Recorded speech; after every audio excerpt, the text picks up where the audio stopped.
Good morning, everyone. Um, I didn't follow up on all the names, but I think I was told that most or all people are already here. So we're gonna start. And yeah, shall we begin?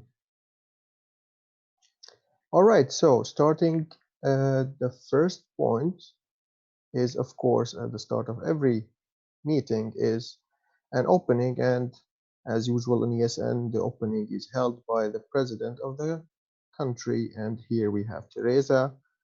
Please, Teresa, I will leave the floor to you to give us the opening. Thank you, Fahad. But first, I want to figure out my background here because it's from the last time when I was on the beach. So yeah, prosím. Give me a second, please.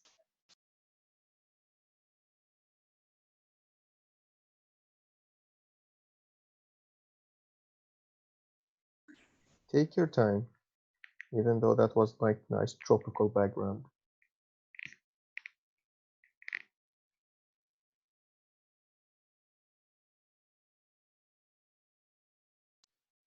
All right, that's better. Cool. Cool. Good morning, everyone. Good morning. I hope that you are doing well and you woke up with the right mood to today. And I would like to welcome all of you here on our first online National Assembly. It's really great to be in contact with you at least this way.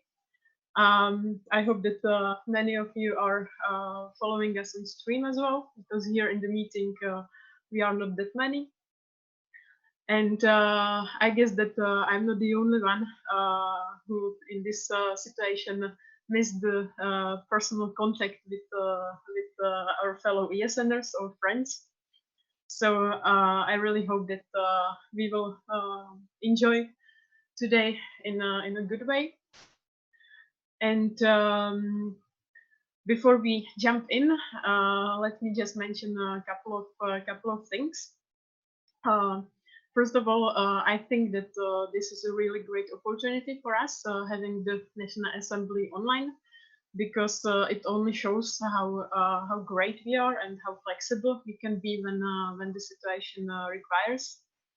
So I'm very happy that we are able to meet here and organize the assembly, even though the conditions are not as usual. And I'm also proud of all of us that we are able to keep going our great work, especially the sections, and supporting the international students and also each other, because the situation is something really unique, and we are not used to this kind of lifestyle, let's say. So I'm really happy and proud of all of you that we keep going, and we are doing still the amazing job. And I would like to also welcome here Terka from the National Agency. She should be here in the meeting. And also hello to all her colleagues who maybe are following us on the stream. I'm really happy that the National Agency also follows what we are doing, and they are interested in everything, and they are really supporting us during these days. So thank you very much. And also welcome goes to our colleagues from Vodafone, our partners who might be following us also on stream. And also hello to everyone who is here also from ESN, other countries, or wherever you are in the world. And well, today is an important day, because we will decide about the future of our beautiful organization by voting on the future MD members. So I hope, guys, that you are ready for that, because this is big responsibility and big decision, and it's on your shoulders, guys. So I really hope that you are aware of that, and that your decision will be the right and the best for the future of ESNCZ. So good luck with that. Good luck to all the candidates. I'm really excited about the presentations. And another big and important thing that is awaiting for us today is the presentation of the strategy of ESNCZ for the upcoming years. So I'm also excited about that.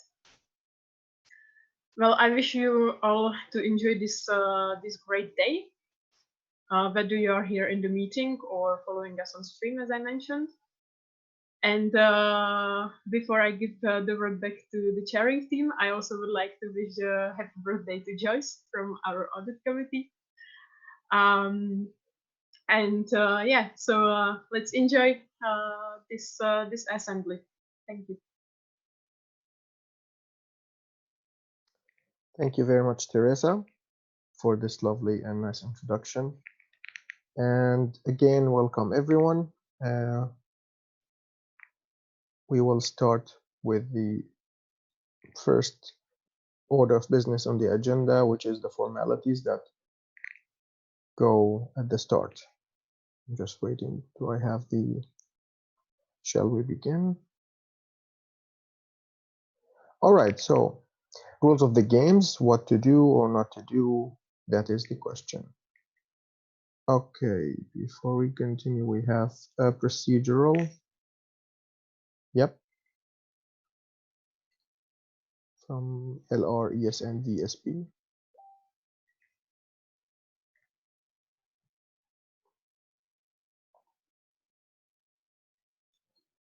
Yep. You can go ahead and tell us what is your procedural. I'm not sure. You can unmute yourself and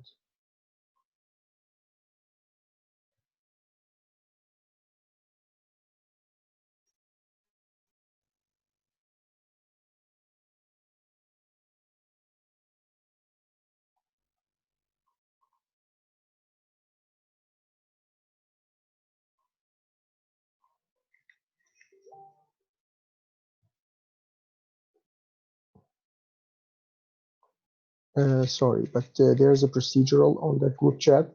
If the person who's sending this procedural can unmute themselves and tell us what is the procedural question.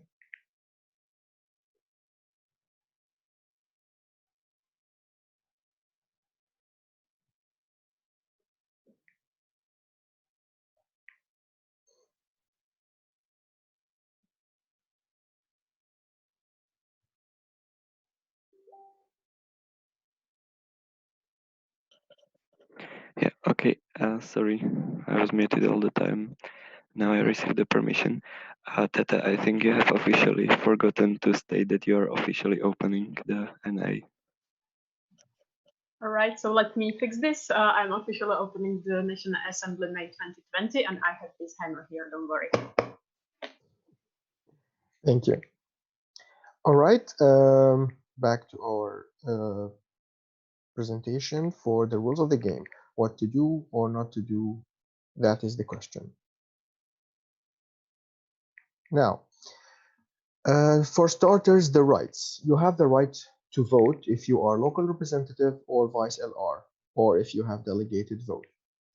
To propose, of course, you can propose if you are local representative, and proposals have to be seconded by at least 2 other LRs, or if you are national board members.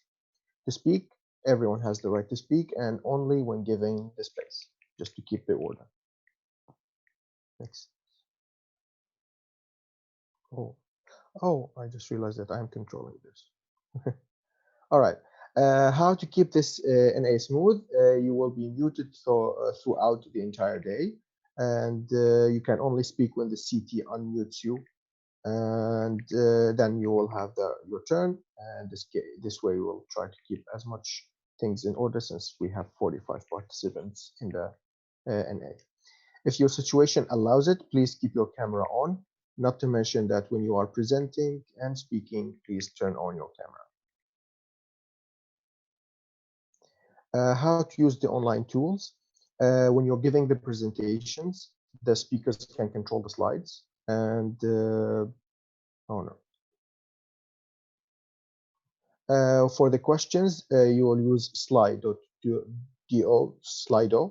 The CT will read out the questions that you have submitted, and the Slido channel is hashtag NA May 2020. For the reaction, you can use Zoom.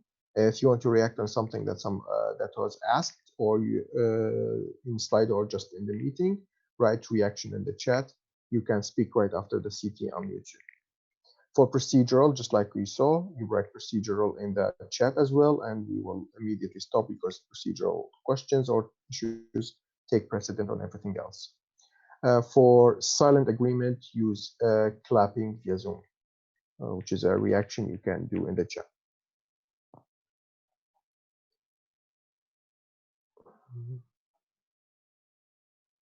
Okay, for speakers list, write your question on Slido, and the CT will read it out.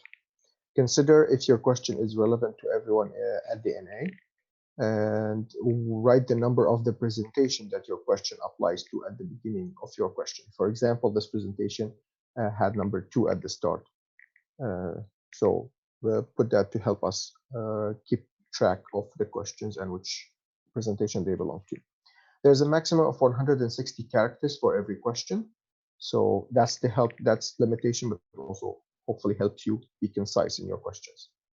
If you have a follow-up question or reaction, write reaction in the Zoom chat and we will unmute you and you can speak.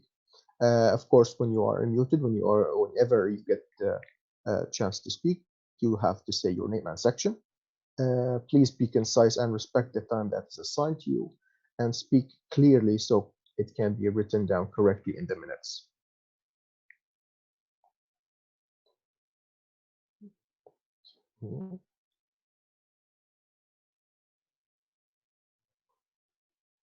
Okay.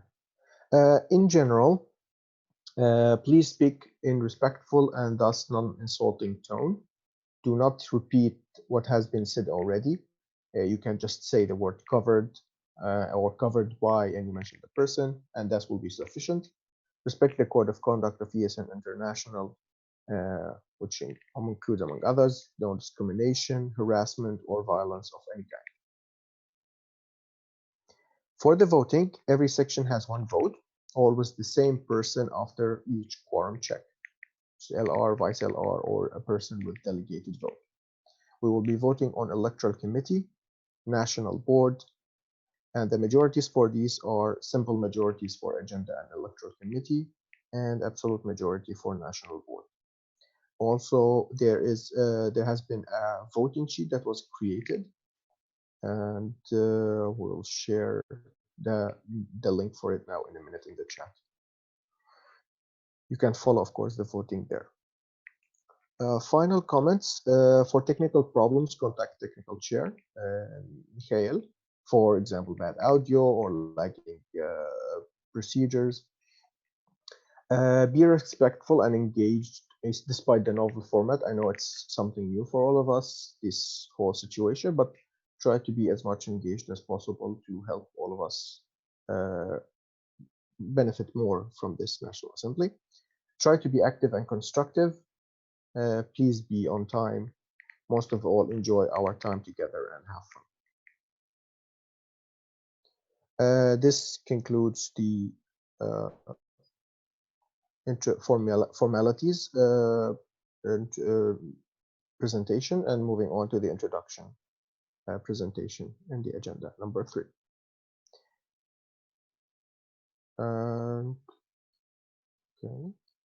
Okay. First of all, we're presenting the chairing team. Me, Taha, I am Taha Haj, the main chair. I am the president former of the North of Sweden. I just finished my mandate 2 days ago. And our vice chair is Olivia Parchik. Nice. She's liaison officer towards Asia, and she's the former president of ESN Germany.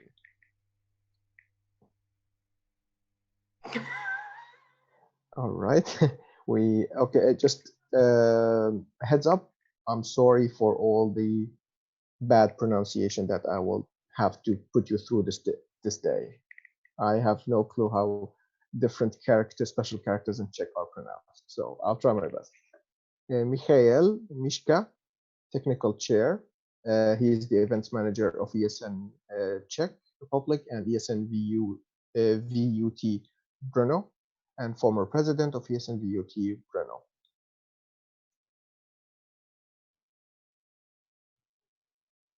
Okay.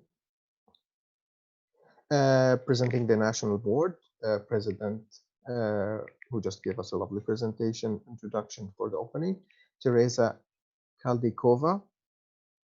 For the vice president, Gabriela Kotishova. For the treasurer, we have Viktory Melishova, NR Joseph Klesa, sorry. For the communication manager, Michaela Hornikova. Partnership manager, Lucy Konova. For project administrator, the WPA, Adam Sidlarik.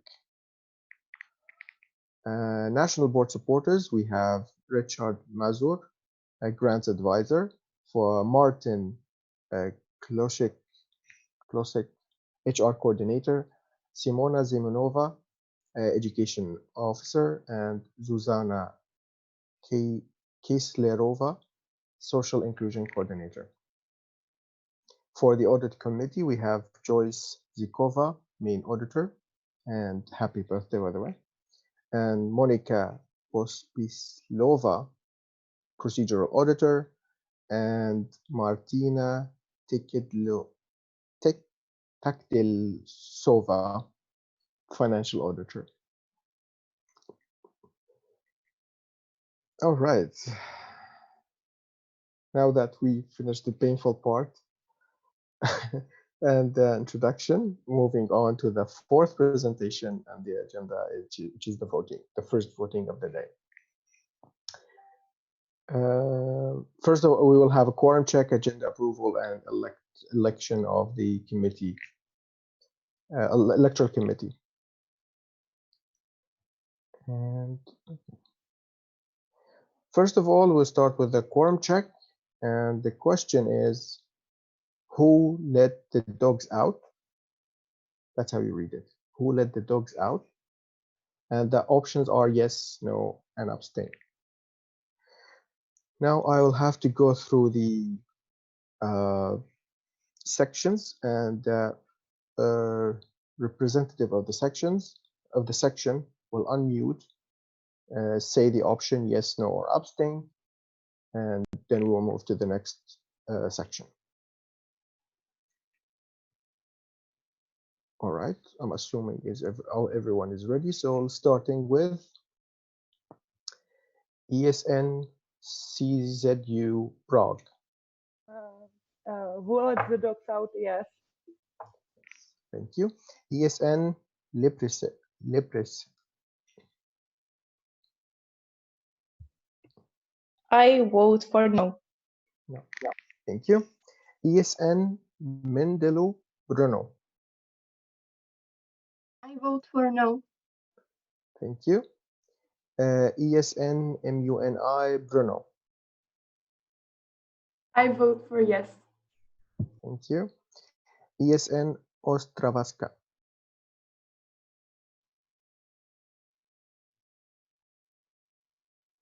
Give me a second. I just have to start video. Yes, sure. If I'm able to.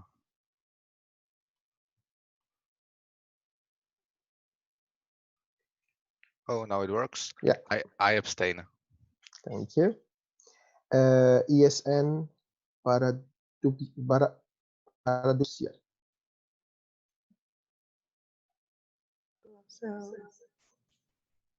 Sorry. I vote yes. Thank you. ESN Bilson. I vote for yes. Thank you. ESN UCT Prague.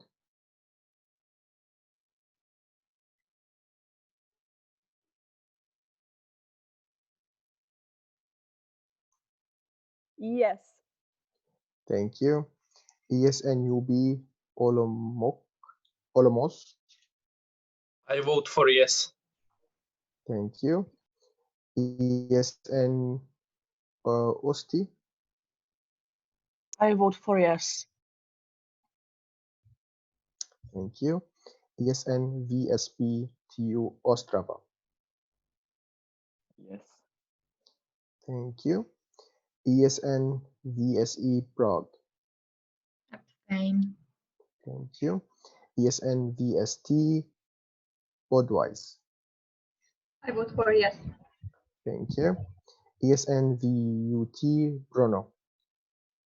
Abstain. Thank you. ISC CTU in Prague. I abstain. Thank you. ESN USB Podwise. I vote for yes. Thank you very much. And we got votes from all the sections, so we have full quorum here. And just a follow up, who did actually let the dogs out?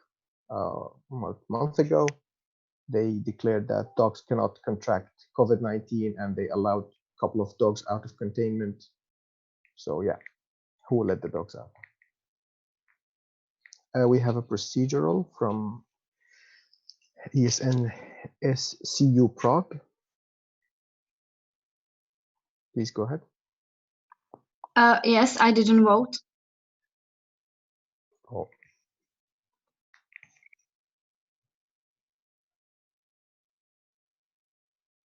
Oh, sorry. I started with ESN CZU. All right. Yeah. Sorry. Was scroll down issue.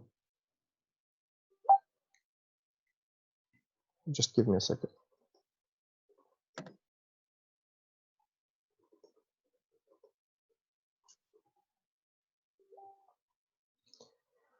All right.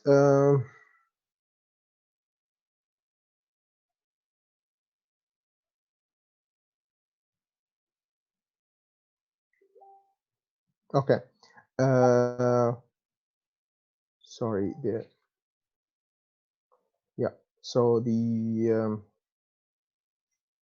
thank you for pointing this out. It was scrolled down. I missed the first three. So the same question for who let the dogs out. We have body system slim.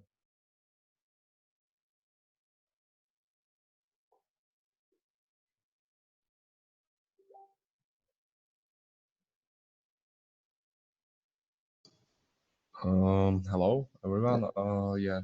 I vote for yes. Thank you. ESN Hardik Kralov. I abstain. Thank you. ESNCU Prague. I vote for yes. Thank you very much. Sorry again for this. It was let's scroll down. All right. We also still with full quorum. We have all the sections present. So moving on to the next agenda approval. And the question is, do you approve the agenda for National Assembly May? And the options are yes, no, and abstain. Just like the first question, I'll go through the sections and you will unmute, say your vote, and we go on to the next. Starting with the first, body systems, Len.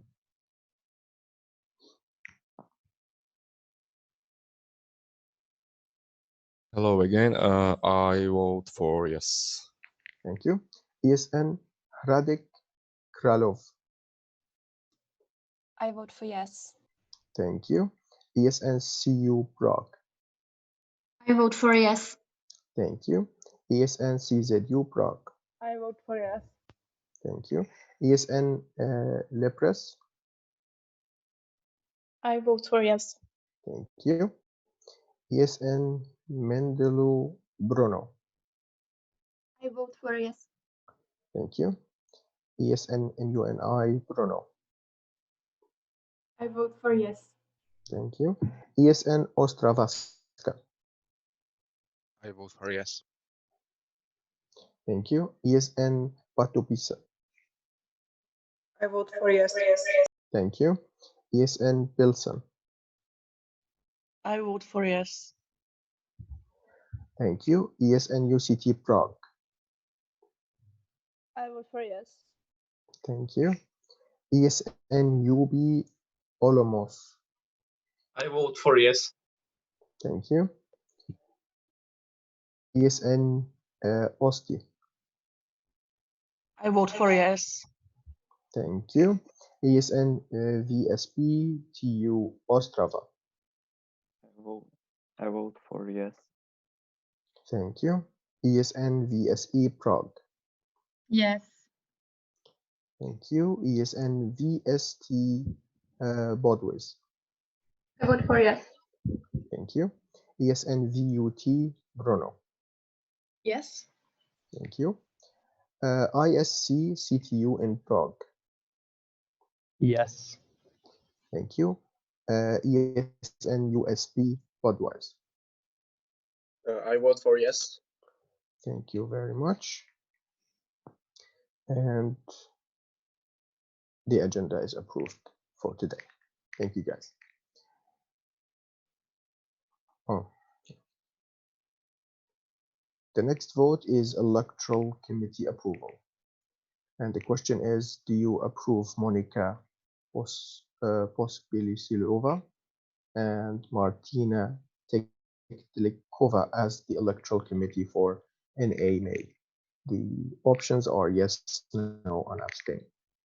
We will have the same thing, the same procedural, and we're starting with Buddy Systems Lin. I vote for yes. Thank you. ESN Hradek Karlov. I vote for yes. Thank you. ESN CU Prague. I vote for yes. Thank you. ESN CZU Prague.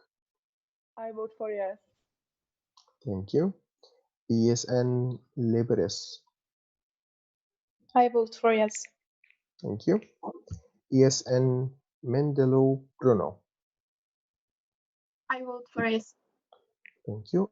ESN MUNI Bruno. I vote for yes. Thank you. ESN Ostravaska. I vote for yes. Thank you. ESN Pardubice. I vote for yes. Thank you. ESN Bilson. I vote for yes. Thank you. ESN UCT Prague. I vote for yes. Thank you.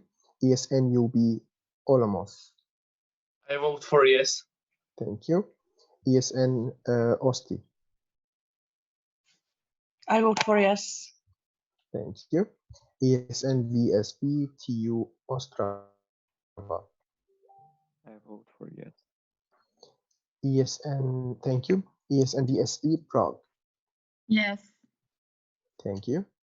ESN VST Budweiser. I vote for yes. Thank you. ESN VUT Brno. Yes. Thank you. ISC CTU in Prague. Yes. Yes. Thank you. And finally, ESN USB Budweiser. I vote for yes. Thank you very much. And the electoral committee is approved.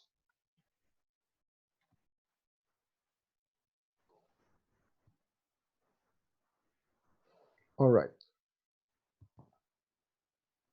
And we are done with this, the introductory points of the agenda. Thank you very much for bearing up with me, and sorry again for the bad pronunciation. So, and I think this is just karma because I used to laugh a lot on our CTs, so it's back at me now. Thank you very much, guys. And now we'll go to the fifth presentation, which is the current situation regarding the pandemic. And it will be presented by Teresa, the president. And I will leave the floor to you, Teresa. Yes, thank you. However, there's a procedure, so maybe Oh, sorry. this first. Yes, Vladimir, you have the floor. Please tell us your procedure. Yeah, thank you very much. I want to ask you about our electoral committee. Based on our statutes and standing orders, the electoral committee should have 3 members, and we vote only for 2 members. So yeah, we had. Okay, I will leave the floor to Teresa to answer this. It's not Teresa, but it doesn't matter. We Oh, were sorry. only about 2 because one member of the audit committee is there by our statutes, so we don't have to vote about the third person because one person is there from the audit committee and the NB is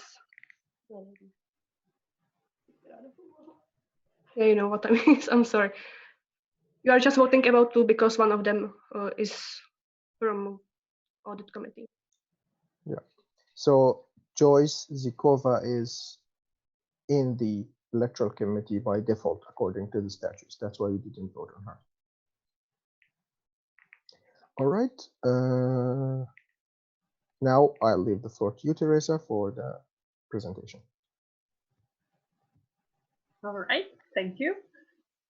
And I'm a bit sad because the GIF doesn't work, and before it worked, but it's not that big a deal.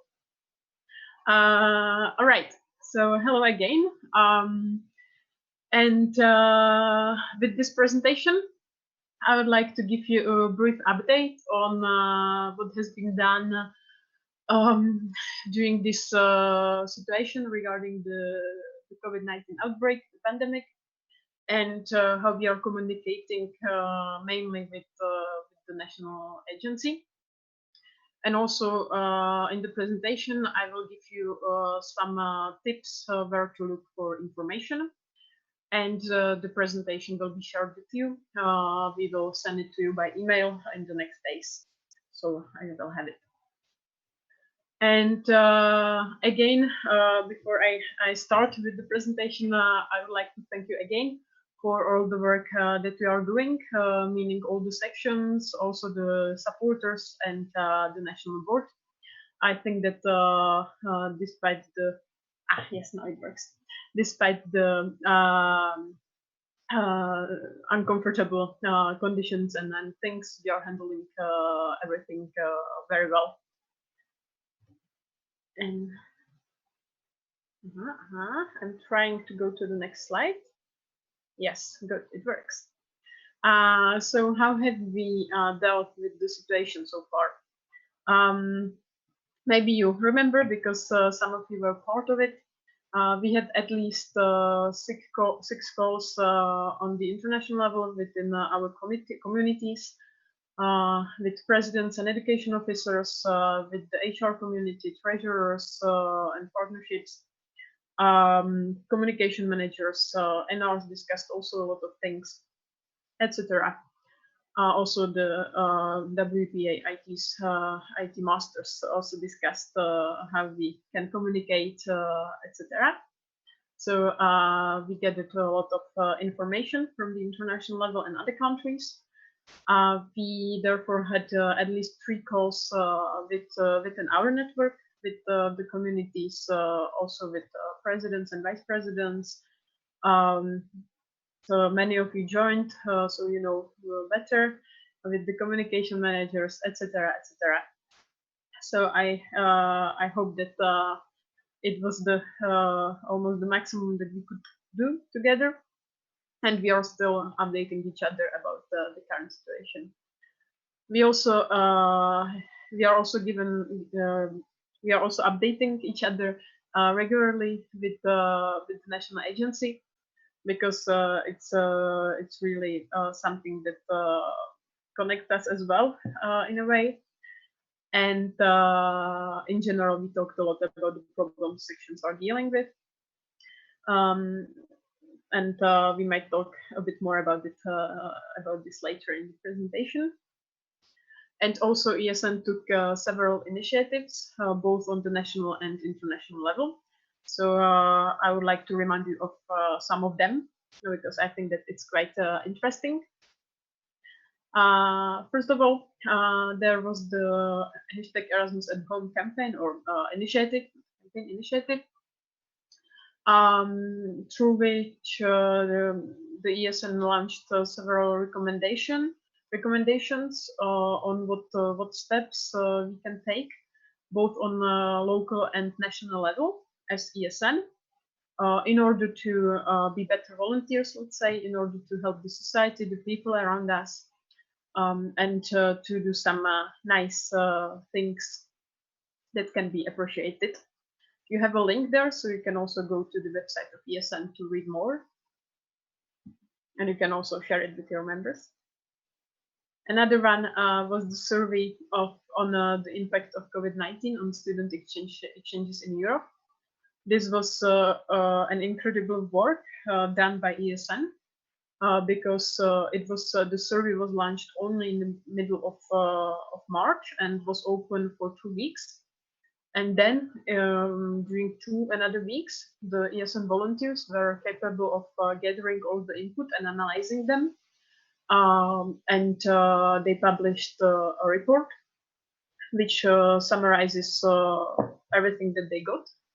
And they provide us with key findings of the survey, and then a couple of recommendations that can be used by us as ESN sections, and then by national agencies and universities. The findings can help the people involved in the mobility to act and react accordingly. So if you haven't done it yet, I encourage you to share the report with your university's international offices, and also go through at least the recommendations and key findings, as I believe that this is very interesting and important. Again, you have more information on the website of ESN.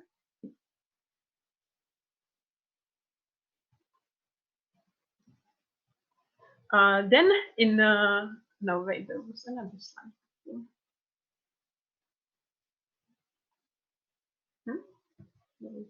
Okay, so doesn't matter. There was another initiative, or there is, which is the ESN podcast, when the members of international board share with us some of their ideas, updates, etc. They are being interviewed, and it's on Spotify. So if you have some free time and you want to get the international board know better, I also encourage you to follow this podcast. Then in ESN CZ, we had this challenge, hashtag Corona Apocalypse, which was launched also at the very beginning of the pandemic situation. Now it's already over. However, this challenge gave some ideas and some also funny ideas and tasks to both ESNers and international students to overcome these situations with a bit of smile on their faces, let's say. And this was done thanks to the CZCom. So thank you guys who were involved in this initiative as well. I hope that you had a lot of fun. And moving on.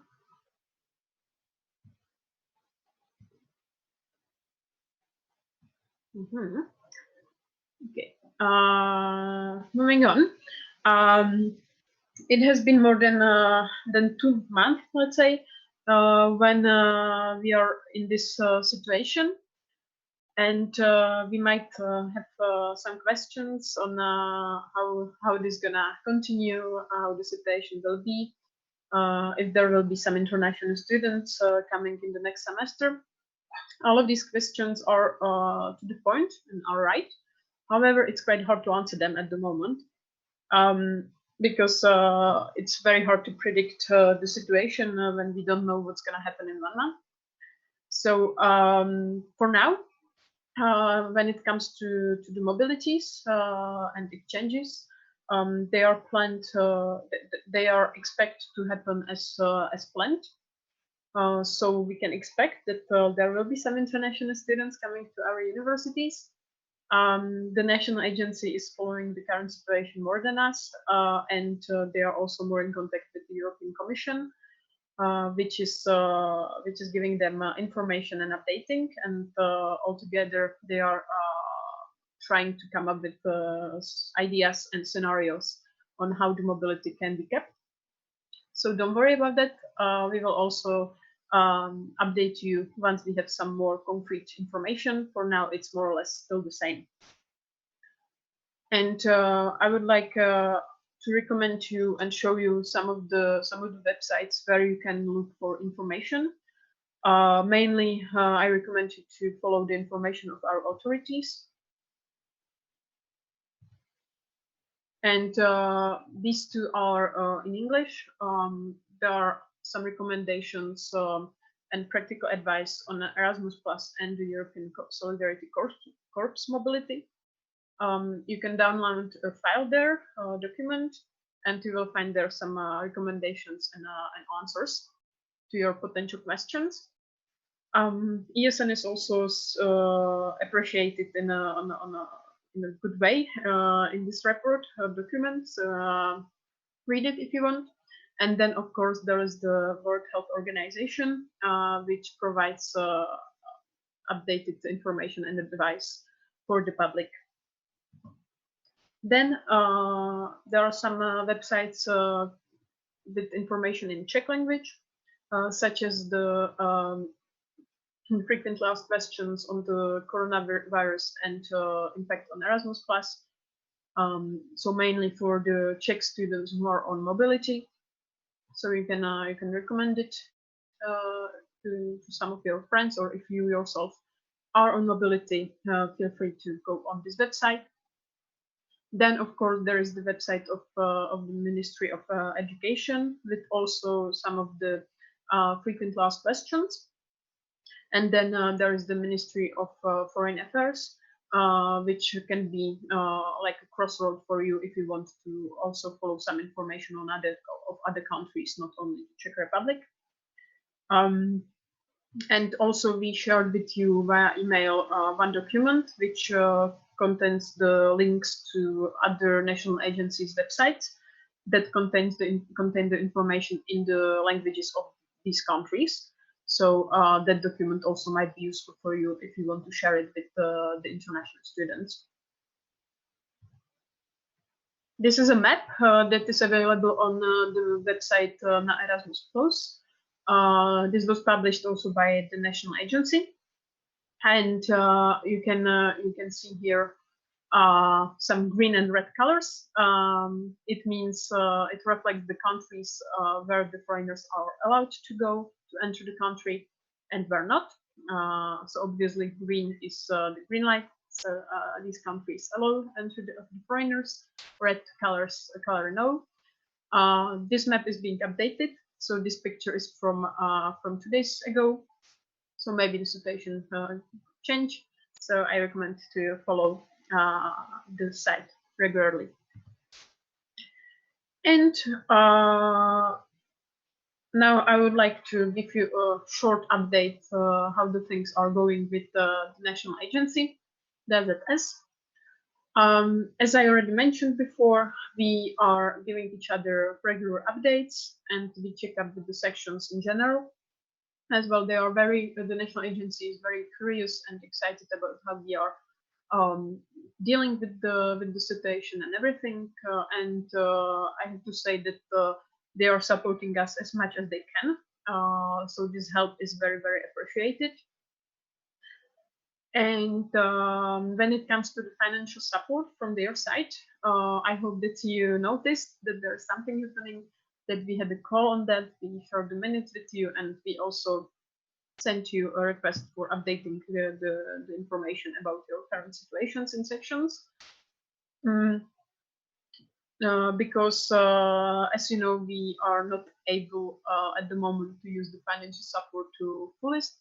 So we are trying to find out some alternatives and other nice solutions on how to use it as much as we can and also in a logical and useful way. So we ask you for update your current situations. So thank you for that. And we also asked the national agency for some alternatives when it comes to use of these finances. As I mentioned, as the most of our events are cancelled or cannot happen. So we just shared it this week, and we will share some updates with you during the next week, because we got a first answer from the national agency, so you can look forward to this information. And also I will share the current situation of the sections with the national agency after the weekend. And I also recommend you to follow the Facebook pages of the national agency and Erasmus Plus. Like it's both done by the national agency. They are sharing their some updates as well. They are also sharing our initiatives as ESN. Also, you can find there some of your section initiatives if you follow the website. It's very nice. And lastly, I would like to highlight some recommendations that we have with the National Board for You as sections, because it might be a bit hard and you might question yourself what you are supposed to do now when there are not that many international students, and when also you might struggle with finding new members. Well, I would recommend or encourage you to stay positive and organize regular online meetings with your members, also in an informal way, just to keep yourself updated and you know that the people are still there. And also when it comes to the recruitment, you can try to think out of the box and find out some ways on how to recruit new members. I'm sure that you will come up with some amazing and crazy ideas, and for sure we will support you in this. And also, what I would like to recommend you is to work on things and projects that are important, but we don't usually have time for that. So you can, for example, go to your drive and clean it. You can create your cookbooks. You can prepare a transition. Many sections will have elections as well. Or you can gather all the photos that you have and make some good promotion. You can also think about the self-development opportunities for your members, how to support them even now. So you can also organize some online meetings, webinars, workshops, etc. And you can also approach your international office and university, and also by providing them with some good materials, you can show them how awesome you are and that is worth it to cooperate with you as ESN. And you can also work on some of the plans for the upcoming month. Some of the sections are already working on that, which is very, very nice. So also we encourage you to set some goals for upcoming months or semester. And if you have any issues, any struggles, do not be afraid to ask for help. You can approach other sections, which might encourage the section cooperation, or you can also approach some of the supporters, national supporters, and of course us as a national board. We will be very happy to help you with anything you might need. And that's it. I would like to wish you to, as I said, stay positive, open-minded, and I'm sure that we as ESNers are able to deal with this hard situation and make the best out of it, let's say. Thank you for your attention, and if you have any questions, if I'm not wrong, there is a space for like 1, 2, 3 questions. Thank you very much, Teresa. And we have now the question round for presentation number 5. So far, I see no questions coming on Slido. Can I ask if there's anyone who's actually who's writing a question now?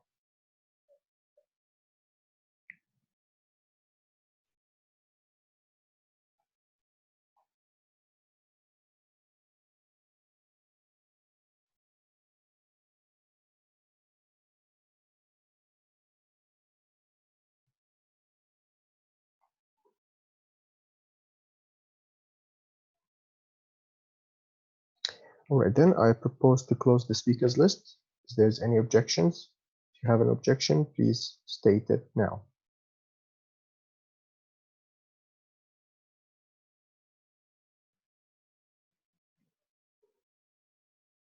No objections, so the speakers list is closed. Thank you again, Teresa, very much for this nice presentation and update. And now we're moving next to the first candidacy, Adela, for the President of ESN Czech Republic 2020-2021. I leave the floor to you, Adela.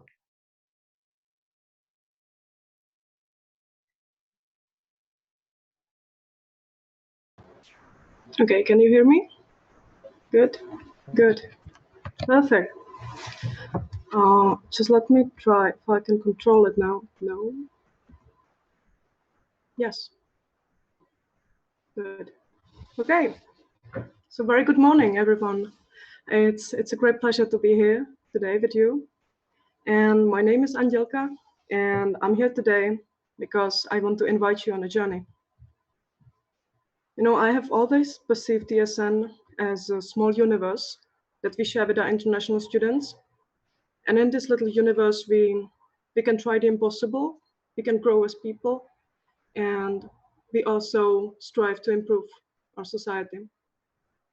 So I want to take you to this universe where I envision ESN Czech Republic as a stable and united international community, where inclusion is reflected in everything we do, and where students are key partners of our universities. I also envision ESN Czech Republic as a network that is active in promotion of mobility and education, not only in the Czech Republic or Europe, but also beyond. And to achieve this universe and to fulfill this vision, these are the main priorities I would like to mention. So I would like to talk about the institutional partners, about the strategy and stability of our network, about the professionalization of the national level, about the leadership of our sections, causes of ESN, and the team. The first ones are the institutional partners, and the most important ones I would like to mention are the National Agency and Czech Council of Education and Youth. I would like to further develop our relationship with these partners and to continue with all the projects. Then there is the new Erasmus Plus program coming next year, and the discussions are expected to continue until the end of this year. So our network needs to be prepared for the transition and for the changes as well. So I would like to do that together with your education officer, and I would also like to advocate for the program itself. And then if the current situation allows us to do so, I would like to tackle some new cooperations as well, especially with the ministries regarding the visa problematics. And then there is the professionalization of the national level, where I would like to explore some grant possibilities. I'd like to tackle the European Solidarity Corps. And if we can do that, I would also like to solve some law-related matters to the professionalization. The third goal is causes of ESN, and actually causes are really connected to the first two goals. My main focus would be on social inclusion and education, especially on the Erasmus in Schools project.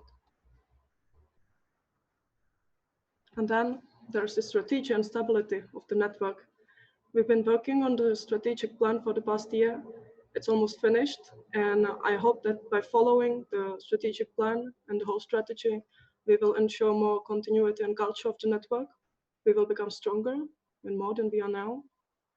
And then, of course, there's the ESN review, and we are expecting some structural changes in the network. So this is something I would like to put emphasis on as well. And of course, this goal is very important to me, especially because of the pandemic. Making sure that our network is stable for the next year is one of the most important goals, really. So I would like to do that also for our sections and for the leadership of the sections. I would like to cooperate with the presidents and vice presidents community and to help them to share best practices, to help to advocate at the universities, especially through the national agency, and to give them regular updates about the current happenings on the educational field and also on the international level. And of course, there's the team. which has always been one of my highest priorities, and it always will be. So I would be there for each member of the team. I would support them and I would help the team to find common ground. And I would also be there for the members to accompany them along the way of personal development. Now, all those goals and the vision are based on my previous experience in ESN. I joined ESN back in 2017, and since then I have held various positions, but most importantly, I learned a lot. It gave me a lot of experience.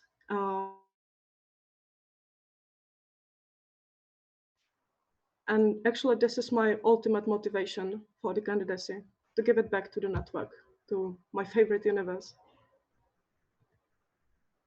But besides ESN, I studied at Maastricht University in Brno, where I studied economic policy and Spanish philology.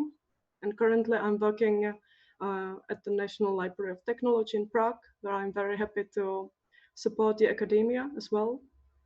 I'm a trainer, and it's my great passion and source of motivation to help other people grow. And I love siesta. I love it. I know that the goals and the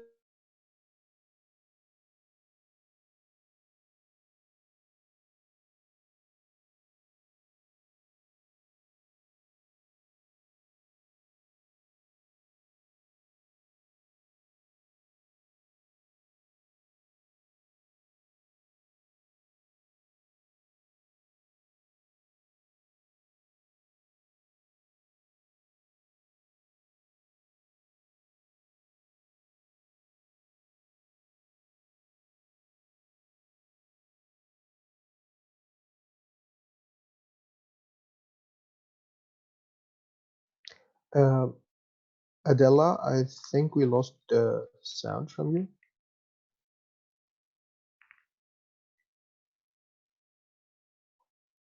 Oh. I think we have some technical issues now.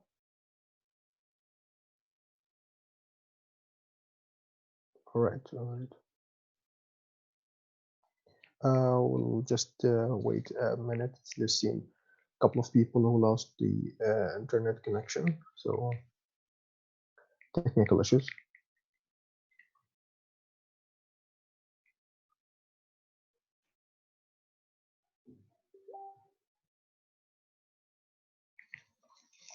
All right, we have procedural from Maria. Please go ahead, Maria. Maria Yesen Hertzgrauwe. I'm sorry, I just wanted to say exactly the same thing, that I had lost the sound. Oh, okay. No worries. Okay. No worries.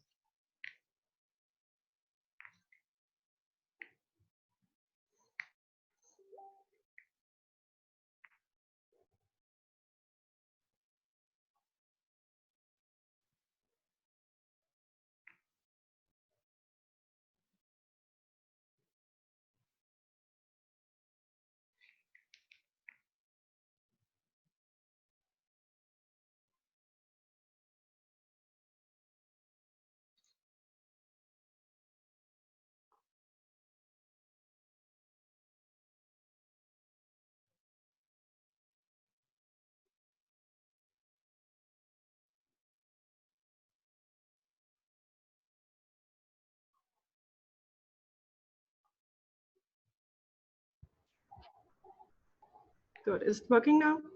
Yeah, we can hear you. Good. Perfect. Perfect.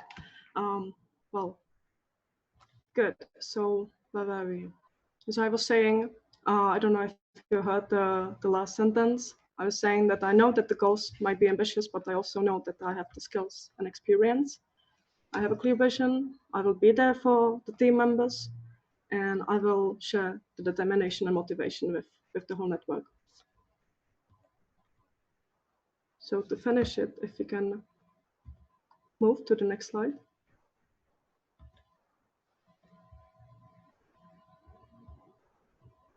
Good. So the network, I would like to invite you. Let's share this journey together. Thank you very much.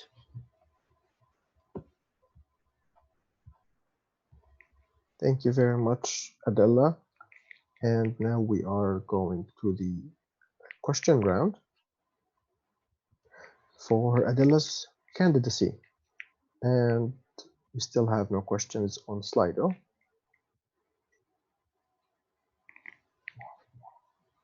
Can I ask, is there anyone who's writing a question right now?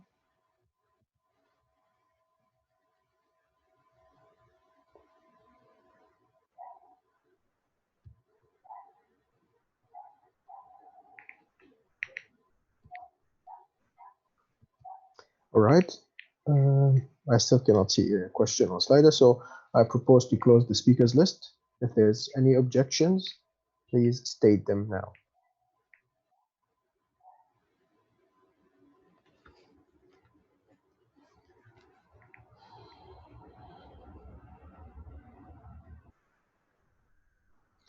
All right, the speakers list is closed. Thank you very much, Adela. Wish you the best of luck.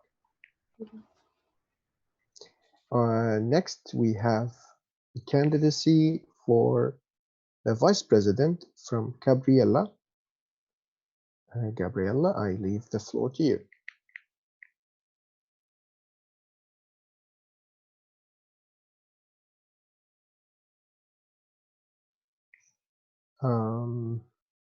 Just checking if she has technical issues or not.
Okay, can you hear me? Yes. Yeah, great. I had to use another computer because my just doesn't handle all the cameras and yeah, the internet. Okay, so here I am. Okay, I will just try the presentation. If it's working. You share it? Can you share it to Angelka, please? The presentation. Yeah, it's working.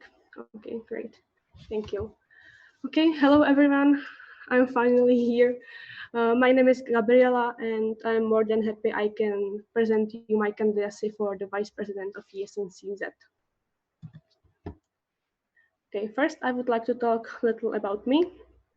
If you don't know me, maybe you will know me now. So just a brief introduction. Okay, I'm 55 years old. I'm still living in Ústí nad Labem. I used to study Faculty of Education in Ústí nad Labem, but unfortunately I didn't finish it. Maybe one day. Okay. Now I am working as a full-time as a coordinator of children's services, and a few days ago, and I started to study HR in university in Prague. I also like to travel. I spent one semester for Erasmus in Spain. It was kind of great experience. I think if you went for Erasmus, you already know it. I love spending time in nature. That's the reason why I am spending all the summer in the woods with children, and I'm making some funny program for them. I would also say about me that I'm open-minded, and I'm also trying to help someone. I'm trying to be friendly all the time, but I'm also very introvert person. So sometimes it's kind of hard for me, but I'm still trying. So that's about me. Well, what about my goals? In my previous candidacy and also in this candidacy, I choose only a few of goals.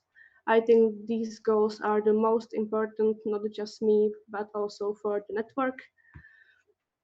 We can, I can also still work on more goals, but these four I choose as the most important.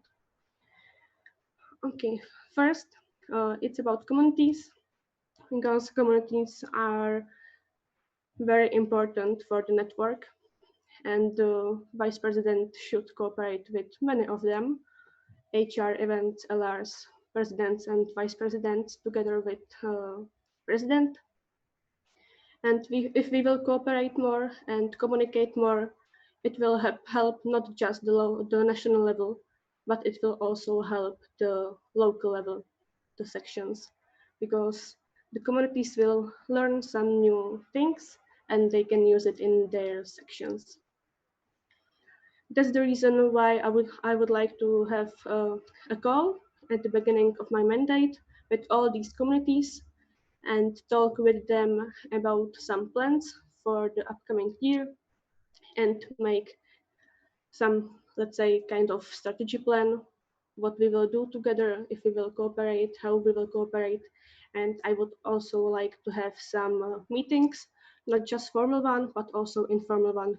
It can be online, it can be one by one. We will see how it will goes.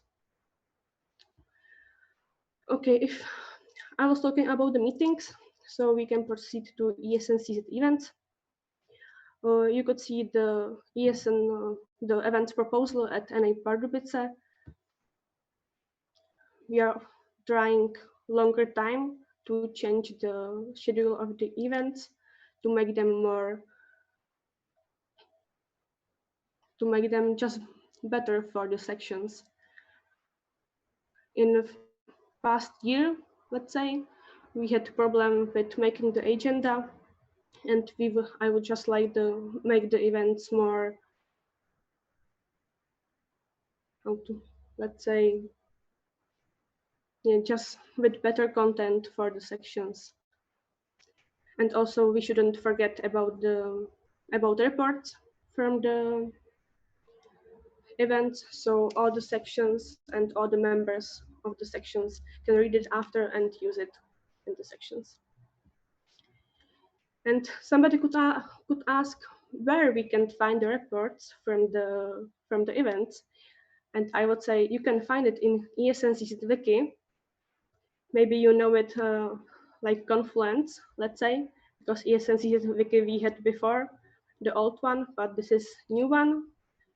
It's better, it's nicer, it's user friendly, and I already start with updating our space, but there is still so many work on this.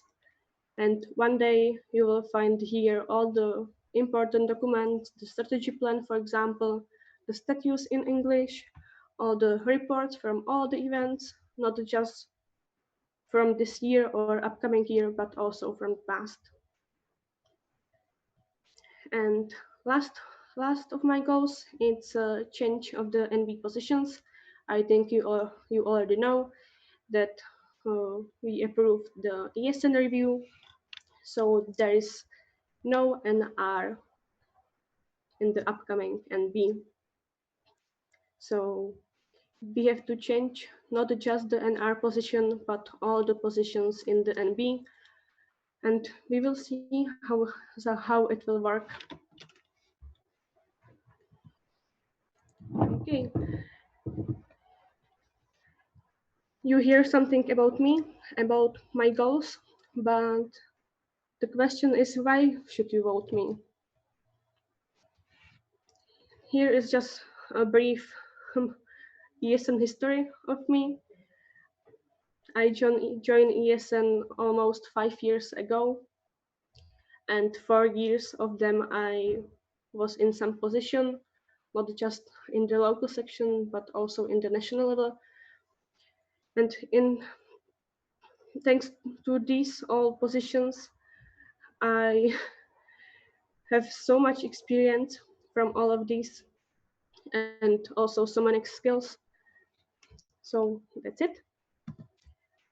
And the last one, it's not just about skills and experience, but also about some open mind for all the comments and ideas which are can go from the network. So I would like to say that I have open mind. I'm also trying to help everybody from the local sections or also from the national level. And I just like to think about their ideas and so on.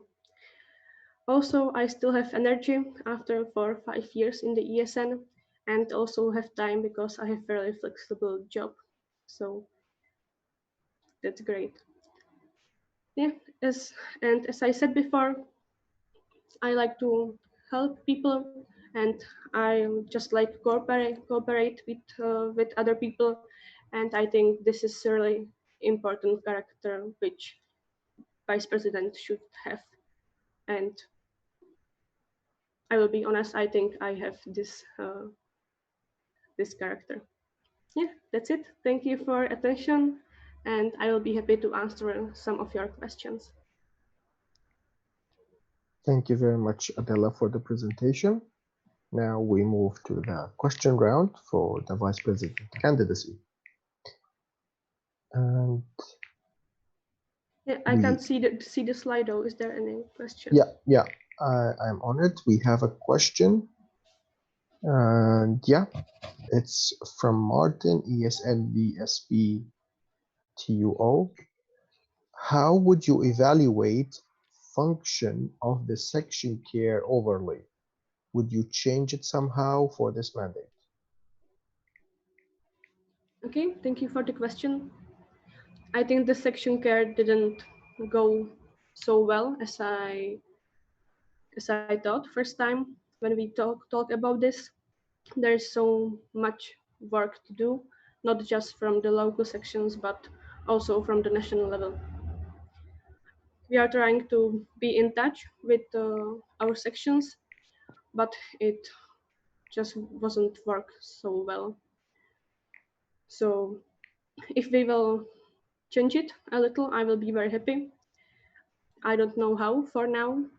I was already thinking about this a little, but I'm not sure how to change the system about the section care. But I would like to have some section care because I think it can be very important for the section to have somebody international level who is cooperating with them and helping them where they need.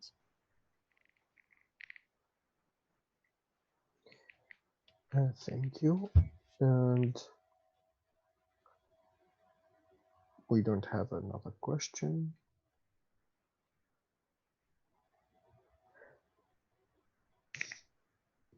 Can I ask if there's anyone who's writing a question right now?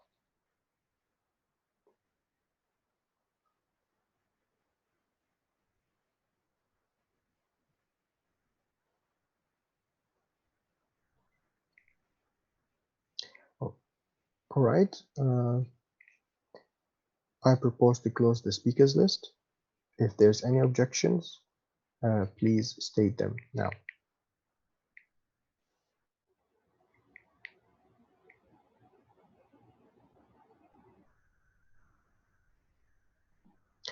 All right, speakers list is closed. Thank you very much, Gabriela, for your presentation, and wish you the best of luck at the candidacy. Thank you. And next, we have the candidacy for the treasurer from Lucas. Lucas, are you ready? Yes, I am ready. Okay, I'll leave the floor to you. So hello, welcome to my presentation. First, I would like to say that I'm a little sad that I cannot present in front of the whole physical audience, the proper NA, but we'll have to make do. And instead of that, I will present here in my best shirt and worst sweatpants sitting in front of the computer. Yeah, it works.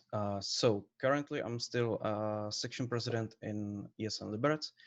Normally I would say that I'm president in the north, but given our today's main chair, that would sound kind of lame.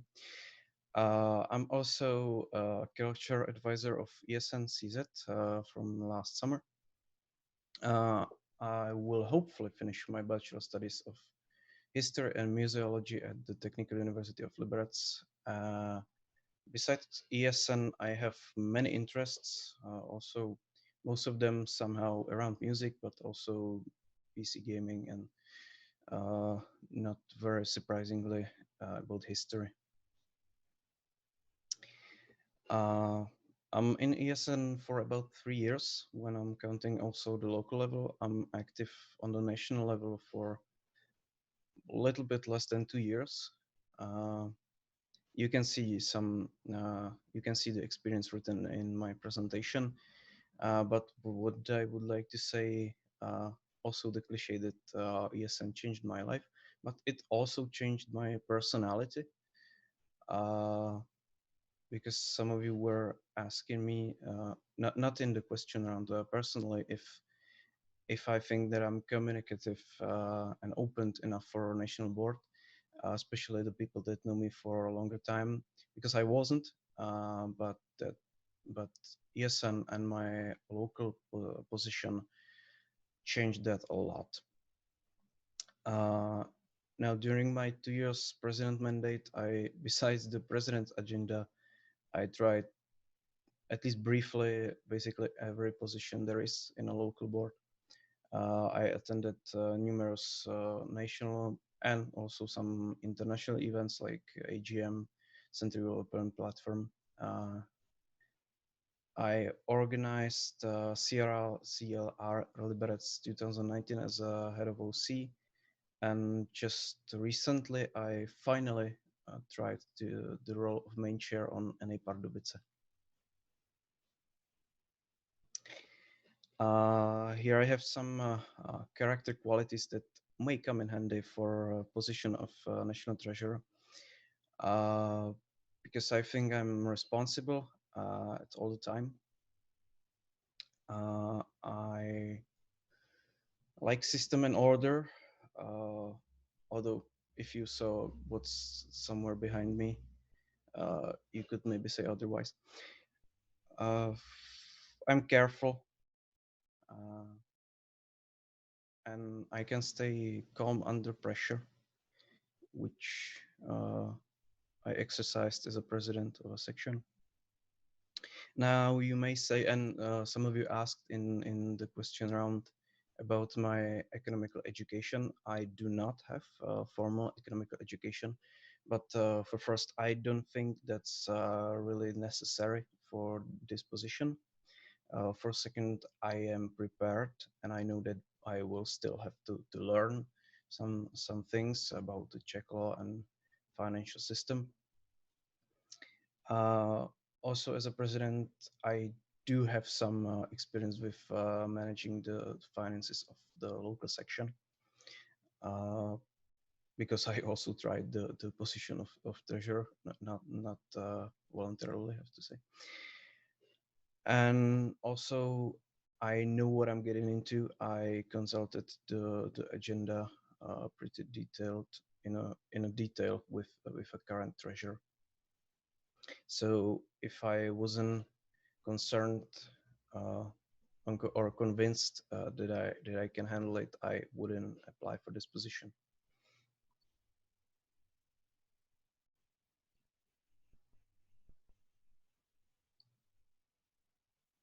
Yeah, at this point in the presentation, it's usually a time for the candidate to talk about all the changes and plans, visions he has for his specific agenda. I do not really have those. Well, what that mean is that while it may change during my mandate, my main focus will be on maintaining the system set by my predecessors. It does not mean that I would not plan on fulfilling the recently created strategy of ESNCZ. And I'm also aware that I'm also more than aware of the other agenda of being a full member of the NB, like, and tasks like work with supporters and the section care, which I'm not only aware of, but I'm really excited about those tasks. And that would be all from me for now. Thank you. Thank you very much, Lucas. And now we proceed to the question round for the treasurer president candidacy. And we have a question from Teresa. Dear Lucas, could you share with us what is the special thing about you that would make you the right NP member and treasurer? What will you give to the network? Thank you for the question, Tata. I do not think that I'm somehow special. I'm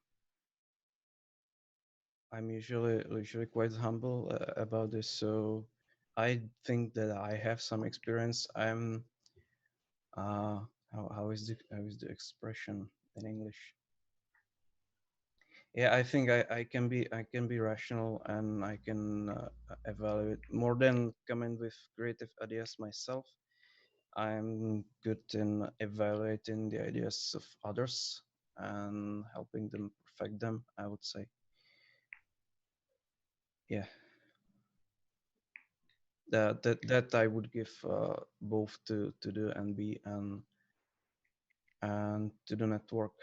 And also I'm quite excited and motivated about it, but who isn't from the candidates? Thank you, Lucas. And I'm looking to Slido. There's still another question.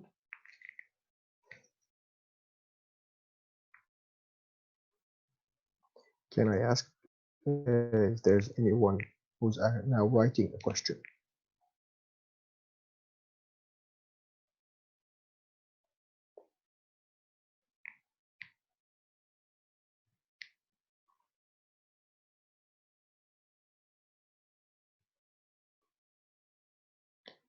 All right, I propose to close the speakers list. If there's any objections, please state them now.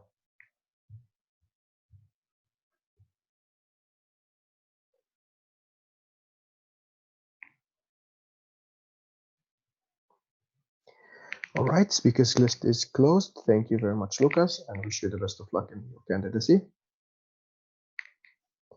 And now we have a buffer and a coffee break. And the coffee break is 30 minutes. We are a bit ahead of schedule, actually. I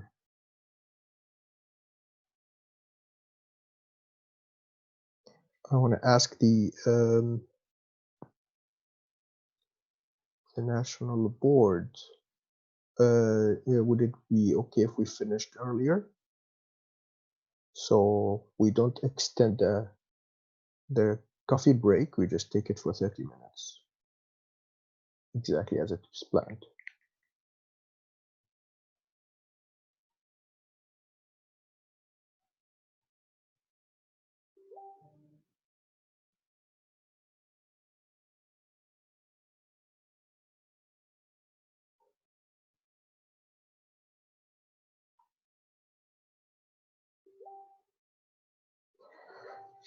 All right.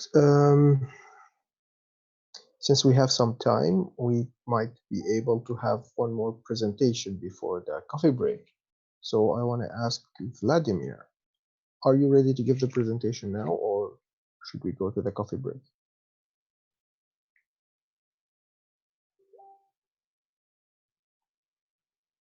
One more time, please. Sorry?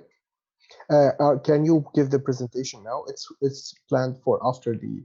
Okay, then you can give your presentation now. Thank you very much, Vladimir. I will leave the floor to you. Thank you very much. I hope that it will work.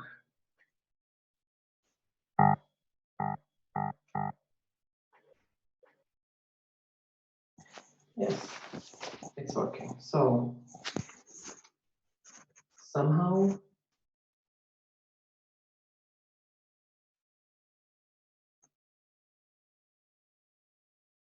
no, sorry, can I ask you, Taha, if you could change my slide because it doesn't work for me. So if I can ask you about it. Okay, so it will be Michael who will be doing this since it's Okay. from her side. So I will just say next slide if it's okay. Yeah. Yeah. Okay, so thank you very much.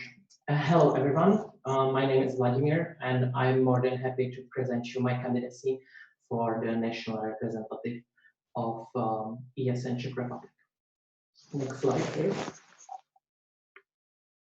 So yeah, a little bit about me. My name is Vláďa. I live in Pilsen. I do have a full-time job in chess distribution, and I do study in Prague the management with focus in psychology and communication. I'm 25 years old, and my alma mater is the ESN Pilsen. Next slide, if it works. Yes. So as you can see, I am already in ESN about 4.5 years, and I did already some position in all 3 levels. So this is just for fun, so you can see which position I already had. Right now, I am the local representative of my sections. I am the newbie in NEC at NEC committee, and also I am the health and well-being coordinator as a supporter of the national board. Some fun meme, next slide please. So if you think that I already have enough of ESN, I don't think so, because the new open call was waiting for me. Next slide. As you can see, right now I already was at so many interesting events, which was not just at the local, national and international level. But this is also just for fun, so you can see that I have lots of experience, and I was at every possible event in ESN already. It was also the AGMs, CNRs, CNDs, and that stuff. So little fun meme from me. Next slide, Misha. Yes.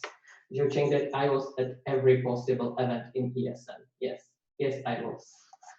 A little bit about me and why me, because I'm already almost 5 years in ESN, and I think that ESN should be a playground, and I think that I play well enough to move myself a little bit more. I would really like to be the NB member, and I always wanted from the beginning when Maggie was the NR and we was together at AGM Germany. After those years, and as a NR supporter, I know what that position as an NR needs and what the network want me to work. I'm not afraid, as you all know, to tell my opinion and ask if it's needed. I would say that I have the necessary skills, and I would like to talk more about my goals. Next slide, please. Yeah, so as you can see, I have few goals. I know that a lot of you already asked about them in a question round and yesterday at the candidate session, but still I would say that for me it's really important to be full-time member of NB, be the team player, and be helpful as I can. I think that really important will be for me in my position to do changes about the position based on the ESN review, and I am more than willing to move forward with the team and do some restrictions about the NB positions. I would like to focus more on our buddy countries. I know that we have some cooperation with Slovakia and Austria, but I would say that we didn't give them much care that they needed, and we could do more about it. So this will be really special for me if we manage to have some more cooperation between our buddy countries. I would say that it's really important to have a better promotion about ESN Czech Republic in ESN International and vice versa. So that means that we should more promote ESN International in our network. So that our members in ESN can have as many possibilities about the international events, positions, etc. I think that this is my last slide, so I just want to say that I'm really ready for it. I think that I have already changed a lot, and I changed my point of view, and I hope that you will give me the chance to be the best NR and last NR possibly, if it's possible. So thank you very much.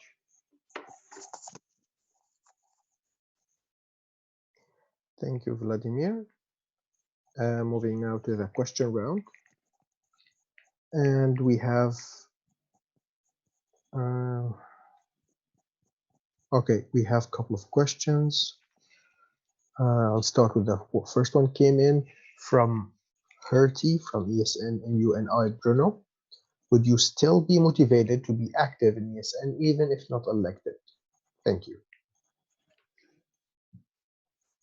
Yeah, thank you very much. So first of all, about that question, I don't think that I'm special, but I'm just me as I can. I think that, as I already stated, I can be a really good team player, and I'm planning to be if I will be elected.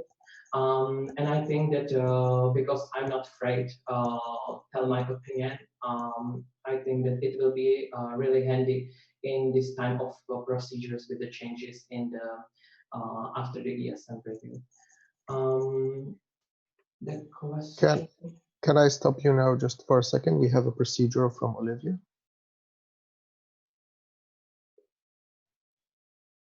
Yes, Olivia.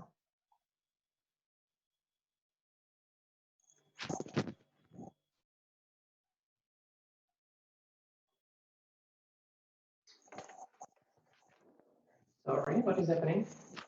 Just 1 second. Olivia, you have a procedural. Yes. We need to follow the speakers list because we have an order for the question. So he needs to answer the question that is read out and not answer it to another question that was not formally asked yet. Yes, thank you very much. Because Vlad, you jump to Tete's question and start answering. I asked her the question from ESN and UNI Bruno. So please follow the order of the speakers list and the questions. Yeah, I'm sorry. I just saw this question at my screen, so I answered that. No worries. I will open the Slido. I think it No, will. no. You can if you can just hear the questions from me. I read them to you, and then you can answer. Yeah. So first is from ESN Munibirno. Am I right? Yes, from Hertie. The question is: would you still be motivated to be active in ESN even if not elected? To be honest, I don't know. I already once tried to candidate as an NR, and I wasn't elected. But I still have some things that I need to finish. I still am NB supporter, so I will have the mandate until June. I need to finish some things there, and I'm still LR in my section until December. So if I will not be elected, I will still stay in my positions which I am now, and future we will see. Okay, thank you.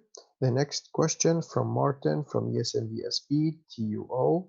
The question is: how do you see the future of NP/NA Czechoslovakia in terms of cooperation with body country based on last year's experience?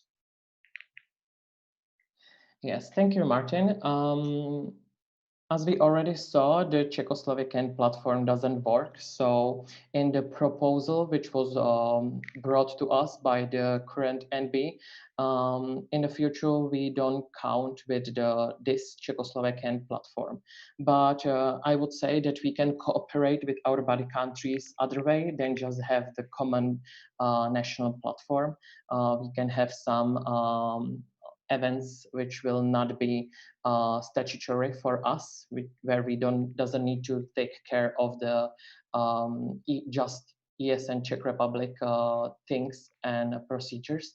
So I think that it will be more the cooperation about I don't know, social inclusion and other events possible than just NA. Thank you. Next, we have a question from Tete, the President of ESN Czech Republic. Dear Vlada, could you share with us what is the special thing about you that will make you the right MP member and an R? What can you give to the network? I know you answered, but if you can give a summary, so for the minutes to be taken. Yeah, thank you. I don't think that I'm someone special, but I think that I am the best me I can be. And after those years and with the experience I have, I think that I can bring much more to the network from the position of the NB member. As I already stated, I am really trying to be helpful as much as possible. And I wanted to be here for the network. Thank you. Next, we have a question from Joseph, the NR, the current NR. In which way would you be more comfortable to change your agenda during the mandate? Secretary or community manager or something else? Thank you, Peppa. This is really great question, which I don't have answer to. I think that if I will be elected and other members will be elected, we will talk about this and about my position with other NB members. And based on that, we will see what the positions will be. I think that in my personal view, I would say the secretary would be the best option. All right, thank you very much. Next, we have a question from Maria from ESN Radik Kralov. The question is, during the question round, you stated several times you wouldn't express your opinion on the future of the NR position until elected. Have you reconsidered?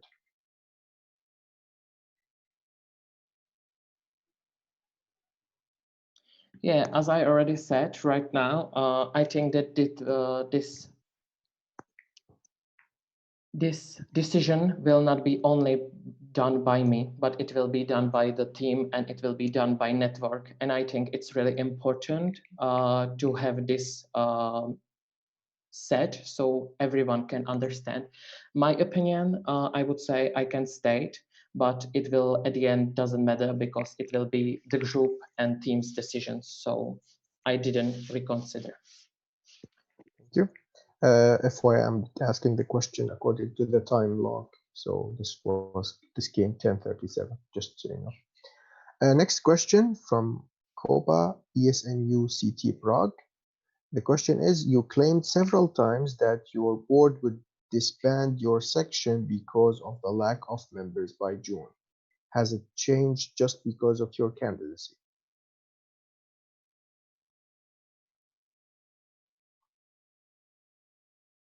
Yeah, thank you, Kuba, about this question. No, this doesn't change just because my candidacy. In my section, we are 4 members for a long time, and all of us have done the ESN in person for a long time now. So if I will be or not be elected, we will see how it goes with the sections. It doesn't affect it if I will be elected or not. Thank you. Next question from Teresa, the President of ESN Czech Republic. The question is, how will you make it to cover your expenses for the international events you will participate in? Yeah, thank you for this question, Tete. As always, I will pay for my expenses on my own. I already stated last year that I will do it the same year this way. I was preparing myself for be the NR, so I have some cash to spare for this position, and it didn't change. So yes, I will pay by myself. Thank you, Vlad. We have a reaction from Maria. Yes, actually, it was related to my previous question, if you don't mind. Yeah, sure. Basically, I believe that what most of us are asking you is to state an opinion. I respect that you do not want to do it at this moment. However, if elected, shall we expect the same type of reaction from you from other matters? That means you not stating your opinion because the team will decide. That means the other countries will decide. Thank you.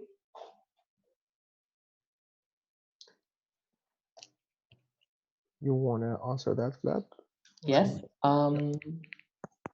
Thank you, Maria, for this reaction. I don't want to answer right now because, first of all, I'm not elected. Second of all, it will not be just my decision. If I'm elected, I will state my opinion, but at the end, it will be not my decision. If it is understandable from my position, I will state my opinion, but it will not be my decision. So based on my opinion, the board and the network can do and vote for whatever they want. Okay? Thank you, Vladimir. Next question from Marushka from ESNVUT Brno. The question is, since you are interested in international level, why didn't you apply for CD AGM Sweden 2020? I'm assuming this was a typo, it's a CT of AGM Sweden. Yeah, thank you, Marushka. This is really wonderful question. I already was country delegate at AGM Costa Brava. Yes, Costa Brava. So I think that because the ESN is playground, more than I should try have some experience. So I didn't want to be in the position that I would take from someone the opportunity to be country delegate. So I think that it was time for others to be in that position. Right. There's no more questions on Slido. I propose to close the speakers list. If there's any objections, please state them now.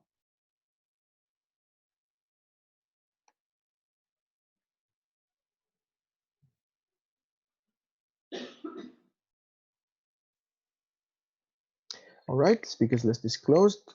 Thank you, Vladimir, and I wish you the best of luck in your candidacy. Thank you very much. All right, now we will go to the coffee break, and we will take it for 30 minutes. We are starting now 10:46, so we back at 11:16. We'll be back at 11:16. Enjoy your coffee break, guys, and see you in half an hour.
So welcome back, guys.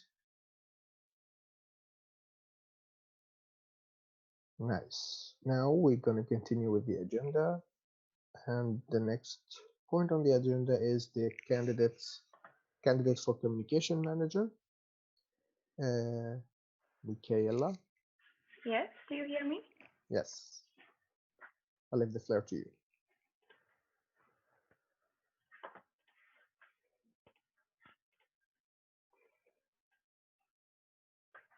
Oh, perfect. Okay, hello everybody, dear members and guests. It's my pleasure to introduce you my candidacy for a position of Communication Manager of ESN Czech Republic. So who am I? Who doesn't know me? My name is Miška and my former section is ESN CZU Prague, where I was holding a position of local communication manager for 2 years. Currently, I am the communication manager of ESN Czech Republic and also a member of the corporate identity team of ComCom, which is Communication Committee of ESN International. Also, as many of you, I'm still a student. I'm studying PhD program at Charles University with a focus on environment and urban planning, which goes hand by hand with my work as an urban planner and analyst. In my free time, I like reading books, dancing, or traveling, or just going out with my friends.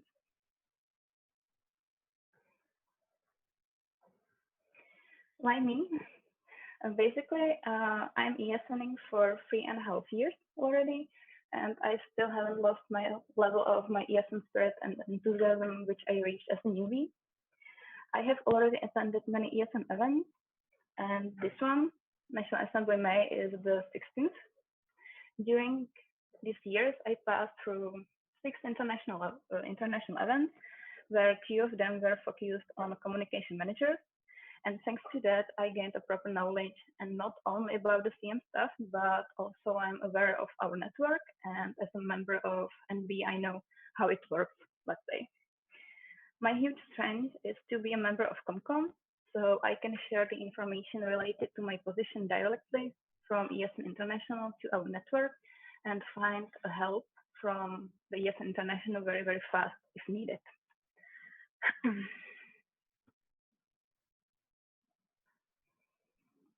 What are my goals for the second mandate? Actually, most of them are very similar to my goals from the last candidacy. And those, the new one, let's say, I divided into 3 most important points. Firstly, I would like to focus on communication community. I wish ESN Czech Republic could have a strong and educated CM community.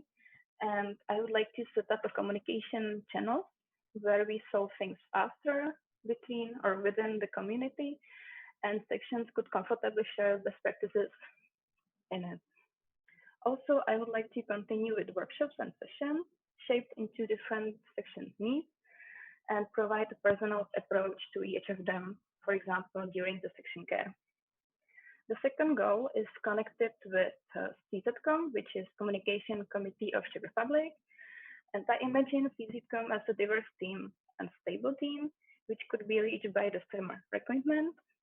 I would like to have all positions within CZCom taken, and together with committee, I would like to refresh the profile of ESN Czech Republic on social media and prepare some attractive campaigns and generally raise the awareness about mobility programs in and outside of the Czech Republic, and also focus on causes of ESN, which are very important to ESN at all.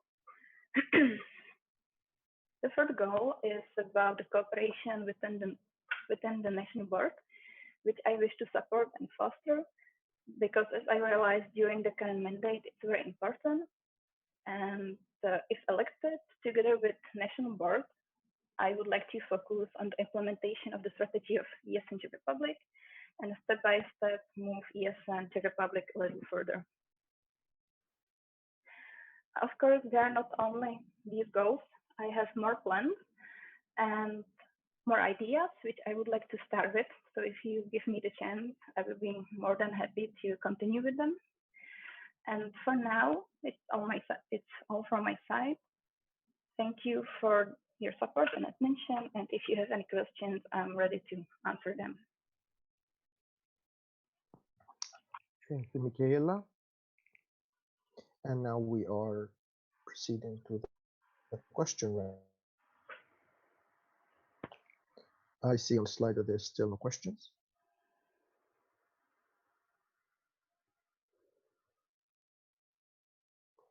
Is there anyone who's currently writing a question?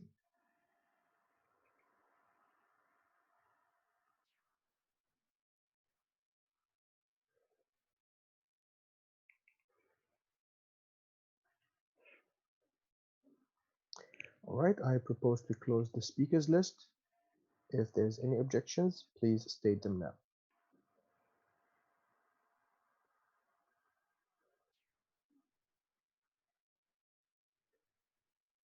And the speakers list is closed. Thank you, Michaela, and I wish you the best of luck in your candidacy. Thank you. And next point on the agenda is the candidate for partnership manager, Lucy. Lucy, are you ready?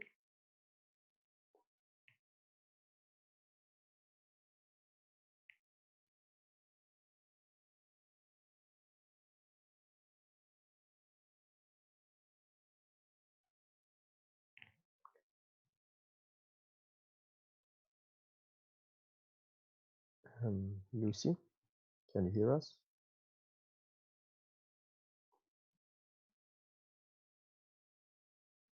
Okay, can you hear me now? Yes. Okay, great. The button moved. So hello everyone, my name is Lucy, and I would like to present to you my application for the partnership manager for the national board 2020-2021. Who am I? I recently graduated from the Czech University of Life Sciences in Prague, and I got a master's degree in European Agrarian Diplomacy. And I'm currently working in a Czech company as a marketing department assistant. I love cooking, Netflix, all the serious and trash shows, learning new languages, and of course, traveling. Um, I joined ESN in 2016. I was a member of ESN CZU Prague, then known ESN Cool's Prague. I was the local representative and a president for a year and a half. And I'm currently the partnership manager of ESN CZ. So why me? I cannot promise you a partnership with Soplica, even though I would like to. However, I can promise you that I'm capable of well representing the network. ESN is basically life at this point. And I think I already have some experience with the agenda, so it would be easier for me to continue next year. Now this is a bit of a short overview of the events that I have attended. So of course, local, national and international events. Unfortunately, no AGM Sweden, but hopefully EGM Sweden in the future. And some goals. So my primary goal is to focus on the partnership community and section support. As we know in the sections, there are many sections that do not have their own partnership manager. So I would like to help motivate local members to apply for the position and then create and build on an engaged community that would support each other, and then I could of course be of help. The second goal is kind of connected with the third. So when it comes to new partnerships, I would like to establish partnerships that are, of course, in use of for the international students, but are also in line with our values and the causes. So I would like to cooperate with the causes coordinators and of course other national board supporters when it comes to ideas and their important insight, because they have more knowledge in the field. So we could cooperate and we share ideas and brainstorm. And why new partnerships? That is, of course, to offer a bigger variety to our international students and not to rely on a few sources of income, but hopefully have more. And it depends on the future. Of course, we don't know how the situation will develop regarding the current pandemic. However, I feel like we could always focus on some online partnerships, partnerships that would kind of help with training and skills development. And then last but not least, of course, to be, let's say, a full member of the NB, of course, and to help everyone and cooperate on other things as well outside of my agenda. So thank you for your attention and looking forward to some possible questions. Thank you, Lucy. We are now moving to the question round. We have a question from Teresa, President of USN Czech Republic. The question is, are there any benefits for our network knowing that you are finally done with your studies and you are the ING? Yeah. Tell us more, please. Yeah, that's kind of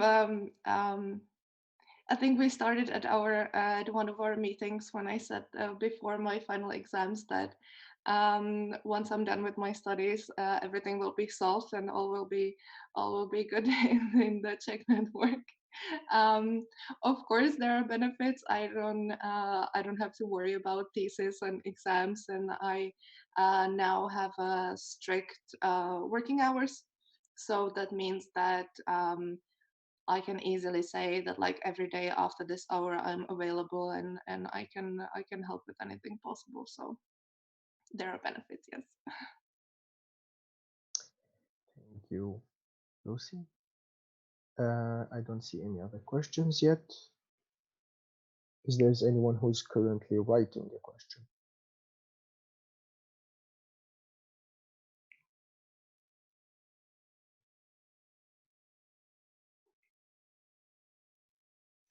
All right, I propose to close the speakers list. If there's any objections, please state them now.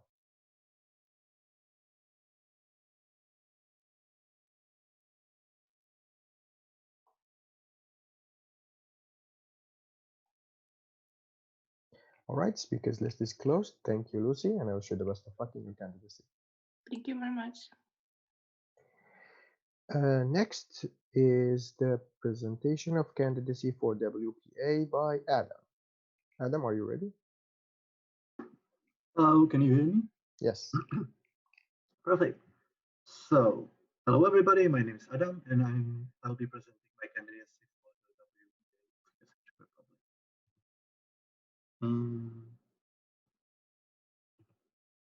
Yes, great. So, as most of you, sorry, as most of you probably know, I'm not a very talkative person. I always prefer to be brief and short, and so will be my presentation because I'm sure you've all read my whole candidacy and the details are already there. So a little bit about me. I like computers, obviously, and I work as a programmer. I joined the Body System Pardubice in the October of 2015. And after we joined the ESN in 2015, I became the IT responsible. And after that, I became vice president of the section.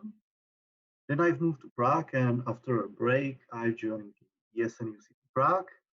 And after a while there, I've also become the vice president of the section and IT responsible. And as most of you probably know, I've been the project administrator of the ESN Czech Republic for almost a year now.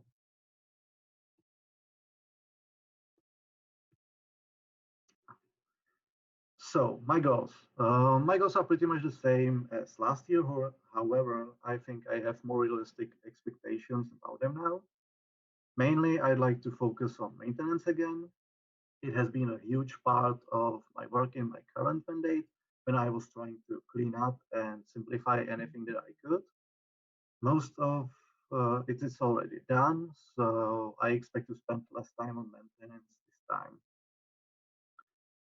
Secondly, I plan on focusing on the IT community and section support.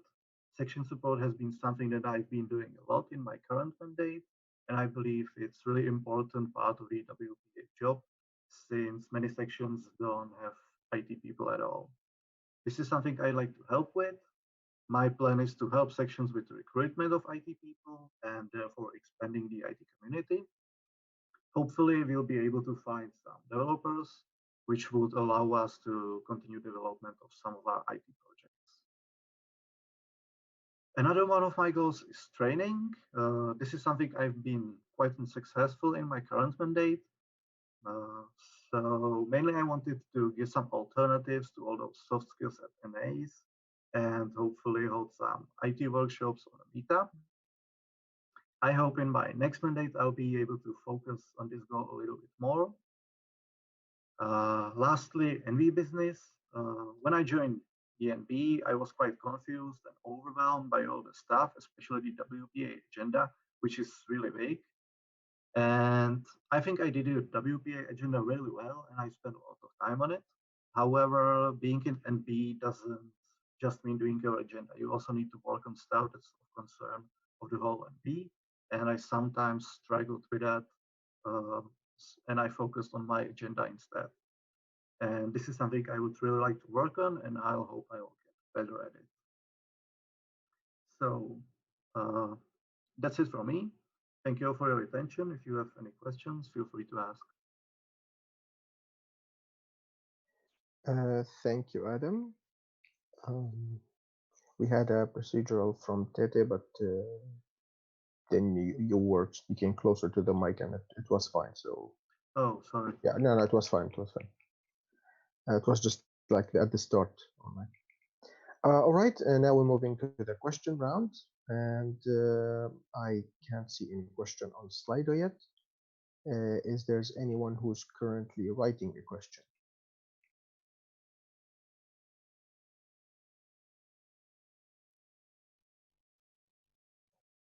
All right then. I propose to close the speakers list. If there's any objections, please state them now. There is an objection. I'm writing one right now. Okay, no worries. Give you time. No worries.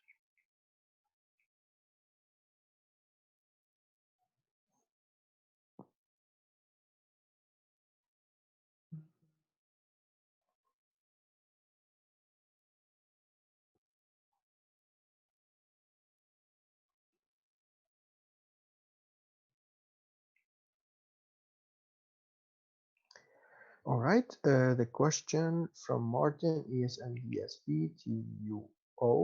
The question is, how do you see the future of ESN Czech Republic app and ESN challenge in this mandate? Okay, so this is a really problematic thing. I've already covered some of it in the question round. However, just to reiterate, we currently really need developers. If we don't have developers, we cannot really move forward with this. And that's an issue because we cannot really outsource it to another company because it would be quite expensive, especially ESN Challenge because it was developed by us. If we give it to another company and they will have to basically learn how the app works, it would really, really, really cost a lot of money. And I don't think it's really worth it to pay such a huge amount for basically minor changes. If you wanted something really big, it would be just even more money.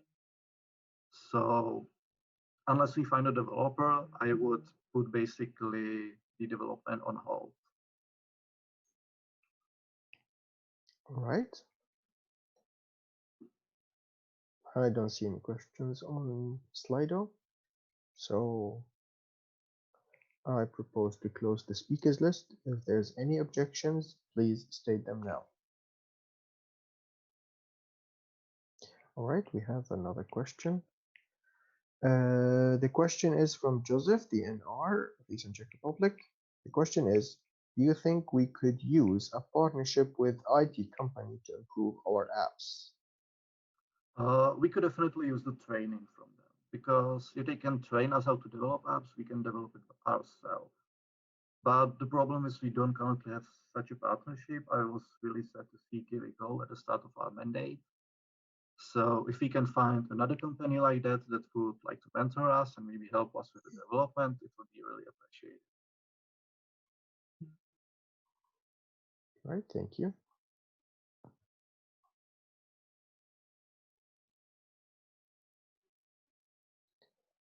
Giving a while if there's any questions incoming.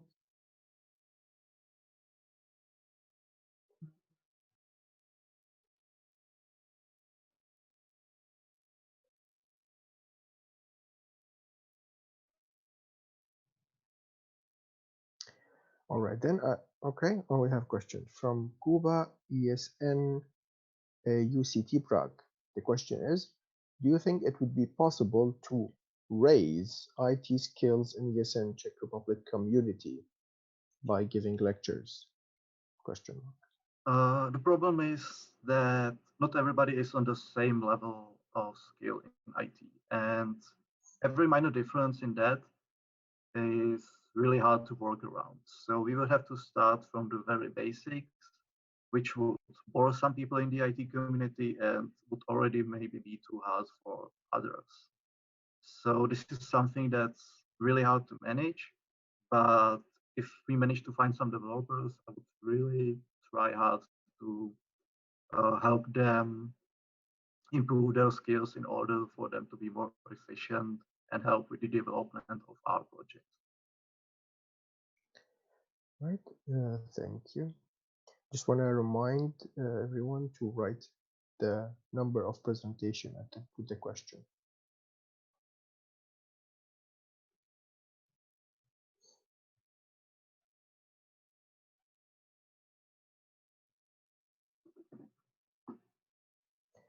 Right, is there's anyone currently writing a question?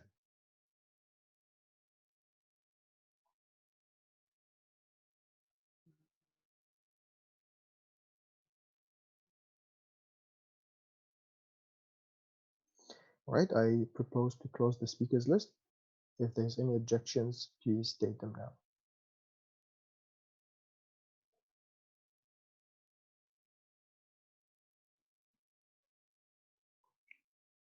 All right, the speakers list is closed. Thank you very much for your candidacy and wish you the best of luck. Thank you. And next on the agenda, we have presentation of strategy of ESN Czech Republic 2020-2023 by Teresa. Teresa, are you ready? Of course.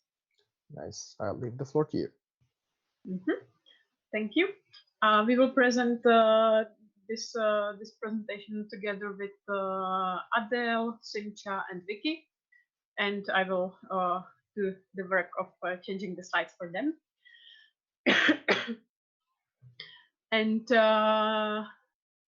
let's start. With this presentation, we would like to present to our dearest network all the work that has been done so far, and we would like to introduce you to the concrete things that we have done. However, we will start with a bit more abstract things, let's say, and we would like you to get to know how the process has gone, and why and what is behind. Then we would like to share with you who are the people who did all the work and all the writing. And then we would like to show you more concretely what is the strategy of our network about. So it will be a bit like from abstract to more concrete. And at the beginning, let me just give you a couple of words on what does the word or the term strategy mean to us. For us, the strategy is, let's say, a way of thinking about things, about our goals, about what we want to achieve, how we want to achieve it, and why. It's a process. It's not like a few words, few lines, but it's a process of several things and that are interconnected. And also the strategy consists of several parts. that will be presented throughout the presentation. Within the strategy, we also define who we are as organization, what is important for us and why. And you may not be that surprised that not everything will be new for you, which is also part of the strategy. We stick to the core of our organization, but we also set some goals that should motivate us to make a big step forward.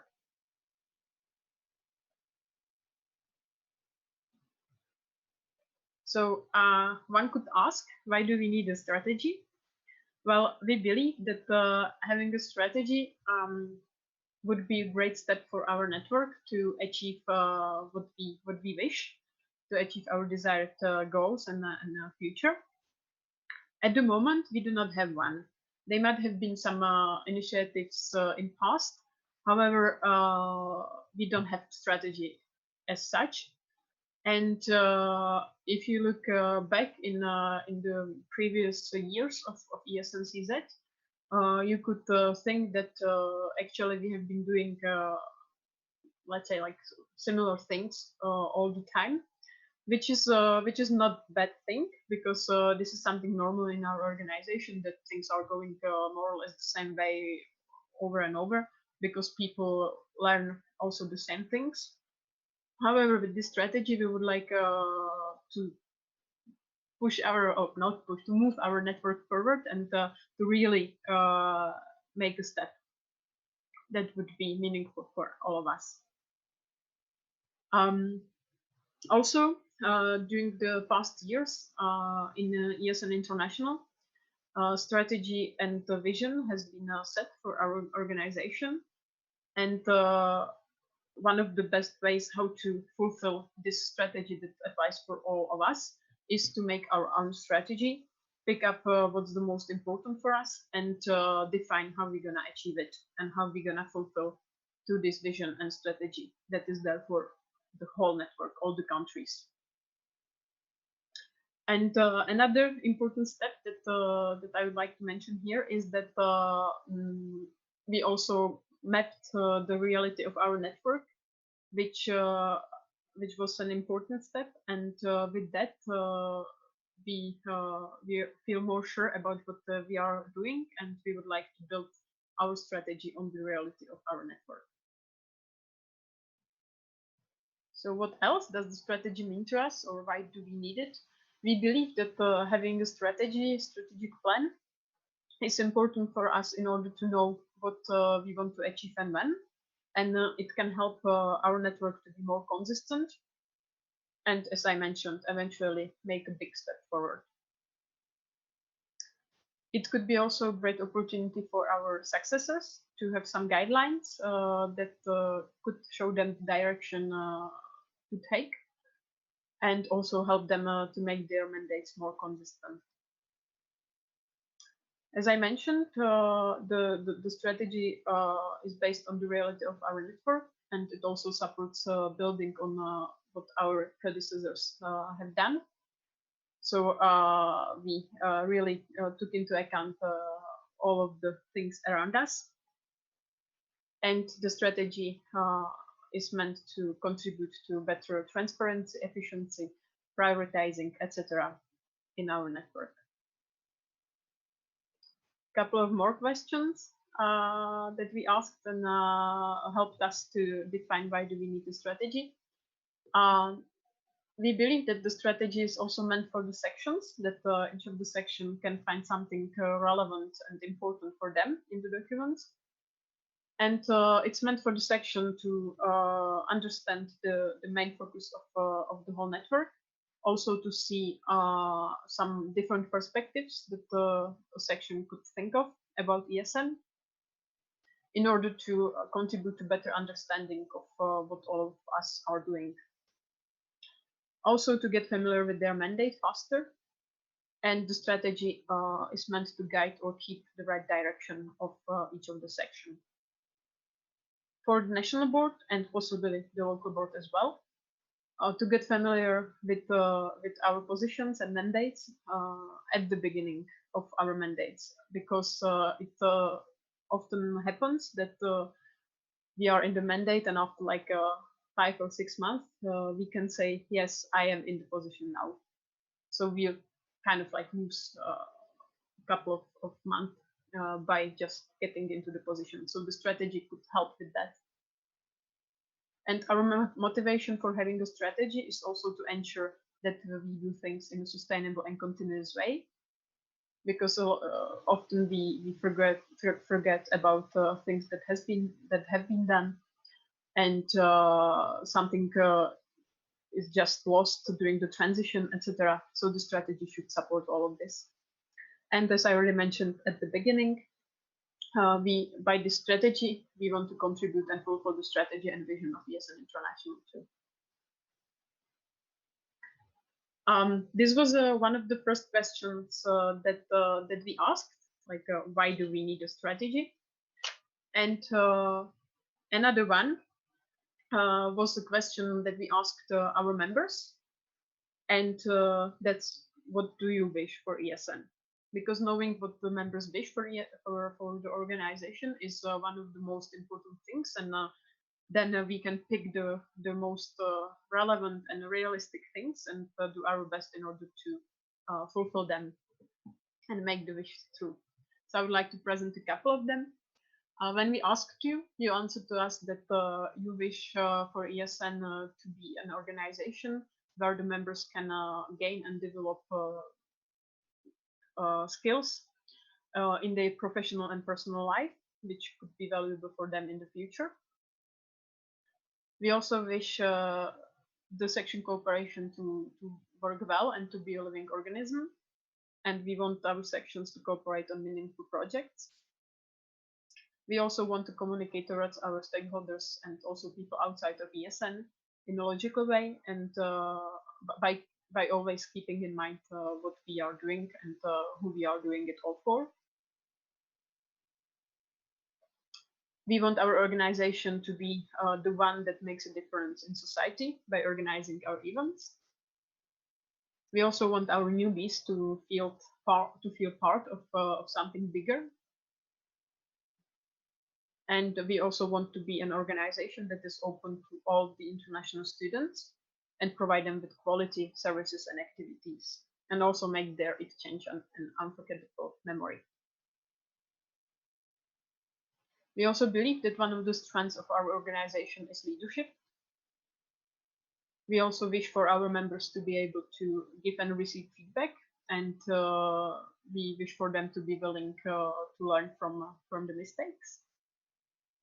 And we would like to do our best to make ESN as a space that offers a safe environment for all of us, and where our members can develop skills and competencies, and where they can realize their dreams by trying what they always wanted to do. This was mentioned already in a few of the applications of the candidates, that we want our network to be a sandbox, and we want to remind this mentality always. And we want in ESN to feel that we can never stop having fun experimenting. And last but not least, we also wish to be the coolest organization that everyone knows and is jealous of us. And we also want our universities to appreciate our work. So this is a bit of one story. What was behind, like back then when we started asking ourselves, why do we need a strategy and what do we wish for ESN?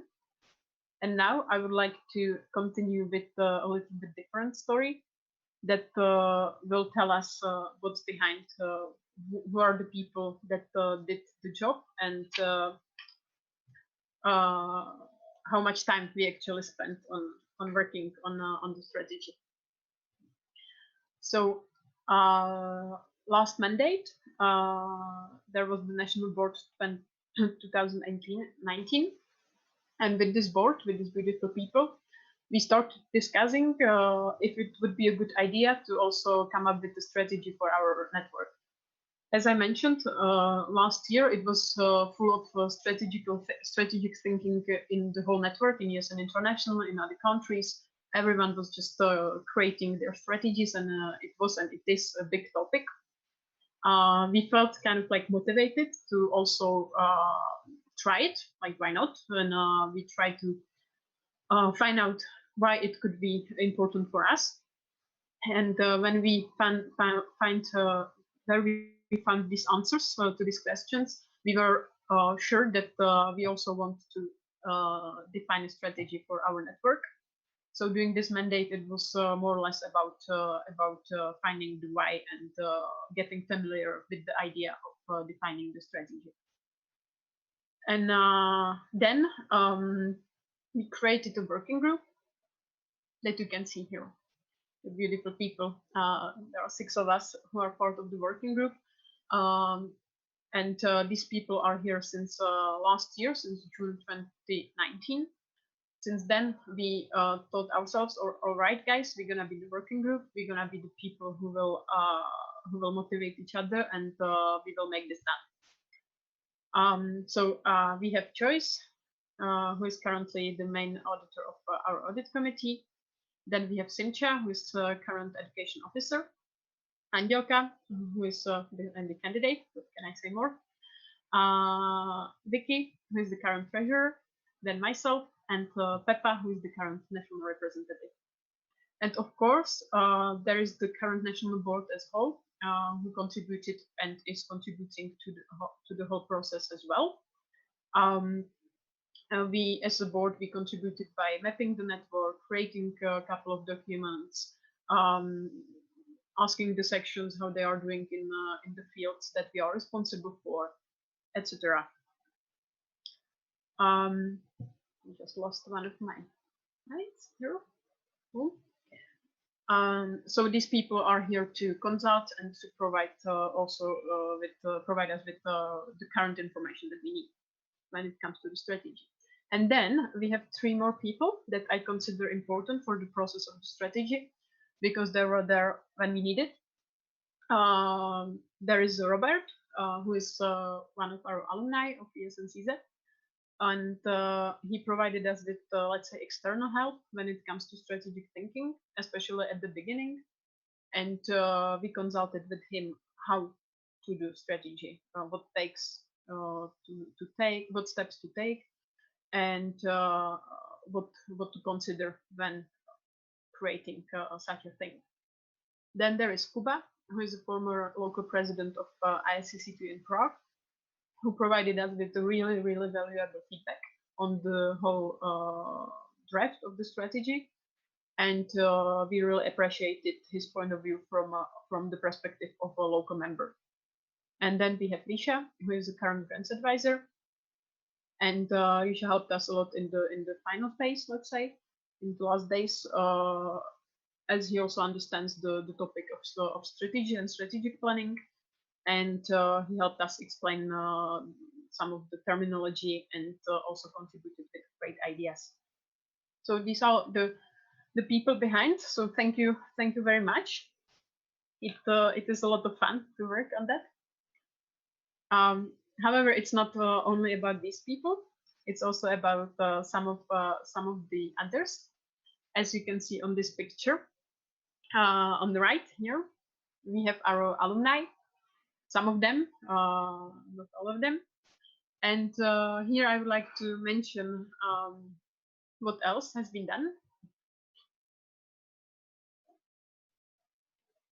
So as you can see, we had a lot of meetings, not only online meetings, but also personal meetings. We met several times, and there is a number which reflects a number of minutes that we spent by being in meetings. But it's not the total number at all. It's just a guess from the Google Calendar, from the meetings that we put there. And there is a lot of more time that we spent on creating all the things and the strategy. We didn't note it down, but we had calls like in pairs, or we just individually sit down and thought about everything. So there is a lot of time invested in the process. And then we had a couple of consultations. We presented the strategy draft to the national agency. They had a couple of questions. We also asked them what they wish for ESN, and for sure there will be a follow-up in the upcoming months or weeks, as we believe that it's important to consult the strategy with our most important stakeholders. And as I mentioned on the photo, there are some alumni. We had a consultation with them, not only during this personal meeting, but also a survey was sent to them at the end of last year, beginning of this year, when they answered a couple of questions that have been very valuable for us as well. We presented that at the NA Pardubice, if I'm not wrong. And then we followed up with this personal meeting, which helped us a lot because it also gave us different perspectives on things. And it was very, very, very cool to hang out with them. And then we had several presentations and sessions during the whole year. I picked up here the most important, the one that I consider the most important, which is NA Zubří, Kostelec, and Pardubice, because at these assemblies we organized sessions and presentation regarding the strategy in particular. However, there have been more events where we had the topic of strategy covered in some sessions or presentations. And last but not least, I would like to highlight that we took a lot of inspiration from ESN International. We read the strategic documents, the priorities, everything, and we did our best to link our strategy with the strategic priorities of ESN International. And then there are some other beautiful people that inspired us a lot. In particular, it's ESN the Netherlands and ESN Switzerland, because we took a lot of inspiration from their strategic documents as well. And it's always good to look what our colleagues and friends have done and to get some inspiration. So thank you guys as well. And then we also draw some inspiration from other organizations such as UNAC or others. And we look into their strategy and picked what could fit us as well. And here I would like to make a link and give the word to Adele, because she will continue. So this has been like a second story, let's say, of the strategy, and Adele will now continue with introducing the documents a bit more in details. So tell me when I have to click. Okay, thank you, Tata. I hope everybody can hear me well. So I will tell you something about the strategic package, just like Tata mentioned, and let's get to the practical things. Tata, can we show the slide? Thank you. We can actually think of the strategy as something that has 5 layers. And these 5 layers, they consist of the mission that we have from ESN International, that is the enrichment of society for international students. Then we have the vision also adopted by ESN International. You can read it on the screen. And then there is the strategic plan. That is the most important thing for us right now. That is the document that we've been writing for a couple of months. And this is something that we will also focus on in this presentation. And then there is the roadmap. It's something like a 3-year action plan, let's say, that will show us and it will recommend what steps need to be taken in order to achieve all the goals and the vision as well. And it will be the last layer. The last layer of the strategy is the action plan. So each year there will be action plans for the whole country, for the national board, position-specific action plans, and so on. Okay, can we move, please? To make it a little bit easier for you, we can think of the strategy as a mountain and as climbing the mountain. And our goal is to climb the mountain. On top of it, almost top of it, there's the vision. It's the first layer, or the second one, let's say, together with the mission. It's the one of the top layers of the strategy, and this is what we want to achieve. But in order to achieve, in order to climb the mountain, we needed to set the priorities, like to choose the way that we will take, because it's not an easy one to climb the mountain, right? Then we have the strategic goals. These are like little stones, let's say, or little mountains along the way that will take us eventually to the top of it. And then there are the pillars of the strategy. We have 4 of them. And these are actually the most important things for us. This is like the core of what we do and what we want to focus on. So it's our members, it's the international students, society, and our network as a whole. Here you can see that we have the pillars, basically the strategic plan. What does it consist? Yeah, what is it, and yeah, what is included basically. So these are the pillars, just like I mentioned, and they support the priorities.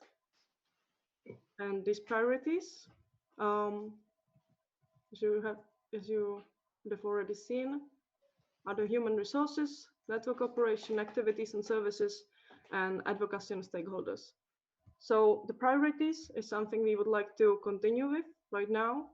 And then they are broken down to strategic goals. The strategic goals that are something very, very specific. They are like subcategories of the priorities. And they will tell us concretely what to do. Okay? Mm-hmm. So I will take it from here. Good. Again, by introducing to you the first strategic priority, which is human resources. We will now go briefly through each of the priority, and we have shared with the network the whole strategic plan. So you all have it, and you can read it more in detail if you want. So by the priority of human resources, we want to aim at creating opportunities and environment where our members can develop themselves personally and professionally. We also want to focus on quality recruitment, and we want to just make sure that our members feel well in our organization and that they do what they want to do in ESN in a meaningful way. To be a bit more concrete, what can we imagine here? For example, we can focus more on the recruitment in a way that we're gonna match the responsibilities of our members with their desires. So we're gonna find out what a member wants to do in ESN, and we're gonna help this person to find the right place in ESN where they can develop. This can be applied both on national and local level, which is something that we actually mentioned at the beginning, that the strategy is meant for both sections and national level. Other thing that we can understand by the human resources strategy priority is organization of quality training events for our members, or for example, having a really cool recruitment campaign, which is unique and united, and it will help other members to join ESN, and we will also explain through the campaign what ESN is in a really simple way. These are a couple of examples just to give you. And moving on, we have another priority which Vicky will present.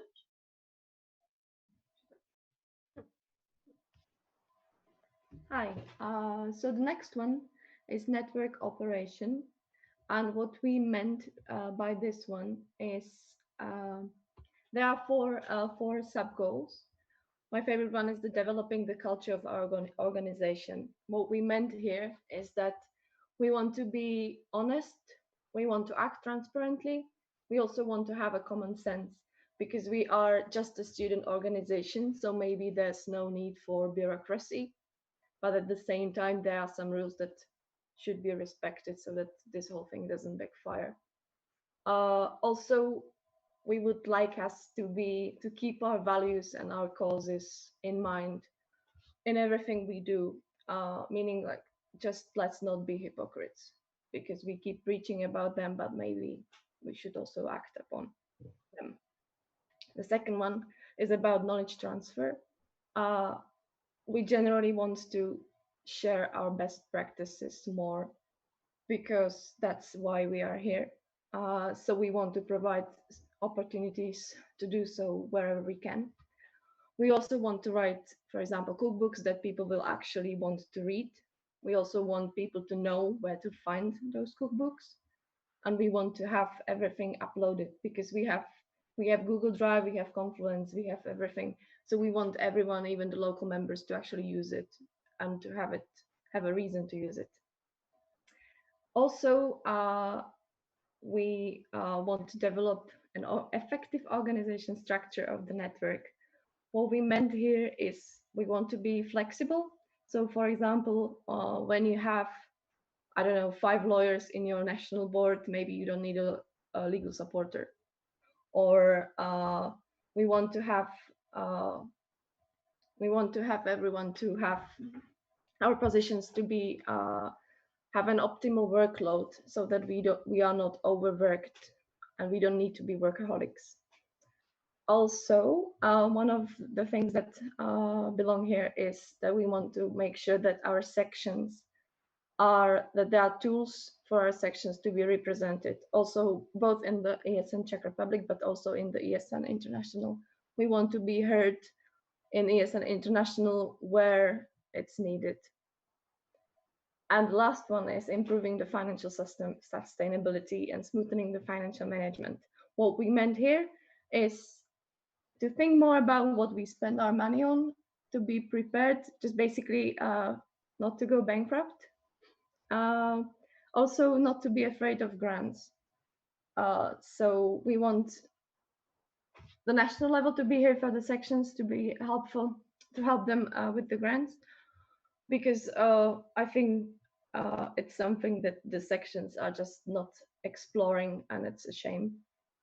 We also want to search for new incomes, but we don't want to sell ourselves. And we want to have financial reserves, which applies especially to the sections, because now, the Corona crisis has shown us that we never know what's going to happen. So we need to be ready for that. Again, not to go bankrupt. Yeah. So I will continue with the next slide, and Simcha can present us the next. Or Adelka. Yes, this is me. Sorry. So okay, I will continue. If we can please see the slide. Okay, so I will tell you something about the activities and services, the third priority. We want to organize meaningful and quality events. Basically, this means that we want our events to be to have a quality content. We want our members to be responsible. We also want them to make unforgettable memories out of the events, and we want our members to learn. We also want to measure the scope and impact of our activities, meaning that again, we want our events to be regularly evaluated, to be organized logically throughout the year, and we also want them to reflect the causes of ESN. So the causes of ESN should be reflected in all the actions we take. And the last one here is take accurate actions based on the outcomes and evaluation of our activity. Like I mentioned, we want to be sure of what we are doing, what impact we have, and then just to act accordingly. Thank you. So now, Simcha time. Sydney? Hi, everyone. Maya, this is the first time I speak since the morning. I have a weird voice. All right, so the last priority being advocacy and stakeholders. The goals we have here, we have 4. Contribute to educational processes and quality mobility. advocate for better recognition of volunteering, work towards professionalization of ESN-CZ, and contribute to a greater representation of ESN towards the public and stakeholders and build our brand. So what we wanted to say by this, we want to play an important part in international education, which is why, for example, we should be organizing activities for all people involved in mobility, not just the international students that are currently on exchange, meaning that we would organize activities for all the phases of the mobility before, during, and after. Then second, building a brand that is well represented, our organization being well represented towards different stakeholders, which would mean, for example, for sections and the national level, that they all use our nice visuals and that they are correctly implemented. And the last point, which I think is very, very important, is that we are recognized by universities as their most important, as their key partner, because this, of course, by being recognized, by having our volunteer work recognized, also gives us a better ground or more ground for the implementation of all of our ideas, which are amazing and which should keep coming. Mm-hmm. Thank you. And Yorka? Okay, so the strategic package of ESMCZ. That can we see it, please? Good. So it consists of the strategic documents, the strategic plan, we've already described it. The roadmap, like I said earlier, it's a 3-year action plan, let's say.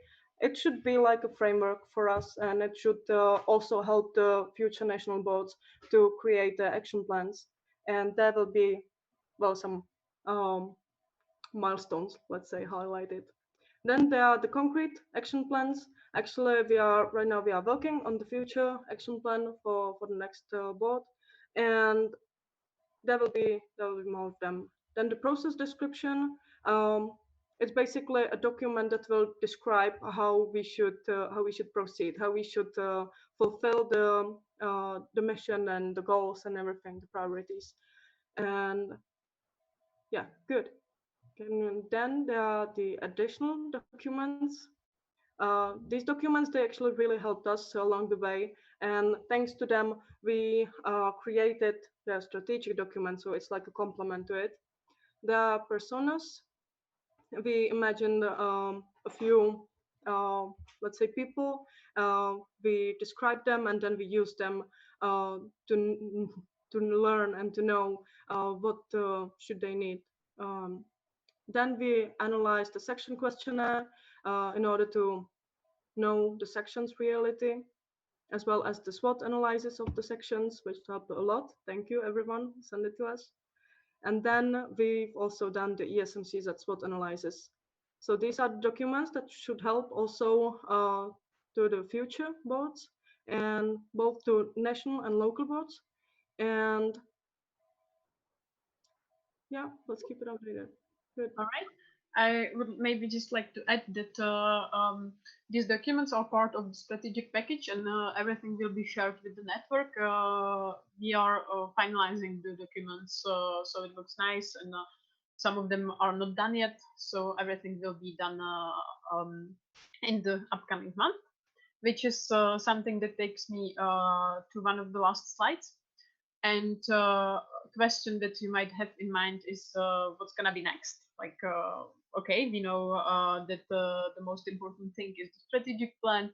We know that we have our mission and vision, and that in the strategic plan there are some priorities and goals.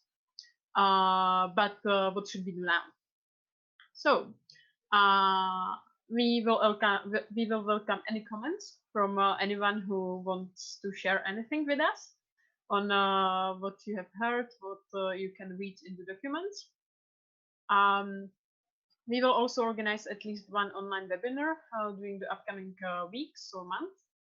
where we will focus more on the process. We can share more details in general, what has been done, why this has been done or this has not been done, etc.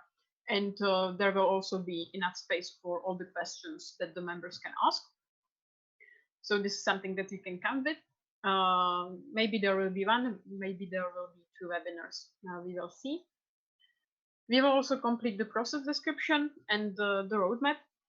These documents should tell us what to do and when, and who is responsible for that. So you can, for example, imagine that the process description will tell us what is the national board supposed to do during their mandates, such as evaluation of fulfillment of the strategy at each national assembly, for example. And the roadmap will recommend us what to focus and what to focus on and when. Let's say like a framework for the strategy. And we will also present everything during the National Assembly June. You will hear more about the National Assembly soon. We are discussing how we're gonna make it. So at this assembly, there will be the final presentation of almost all the strategic documents. And we will also create 1-year action plan for the national board. We have already started a little bit.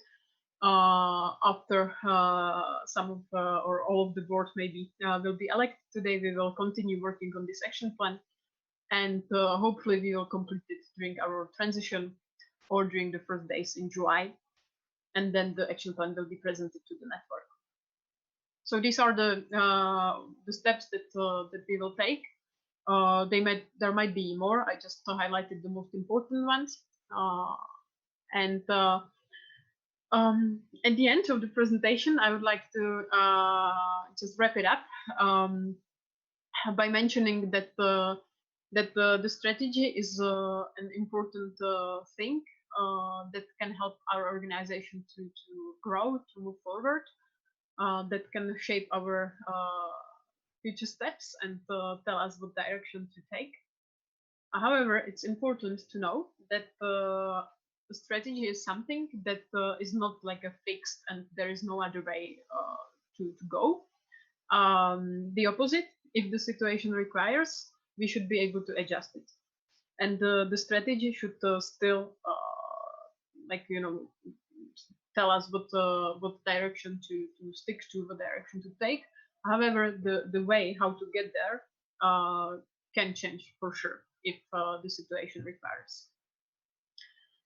So it has been pleasure for us to present you all these beautiful things.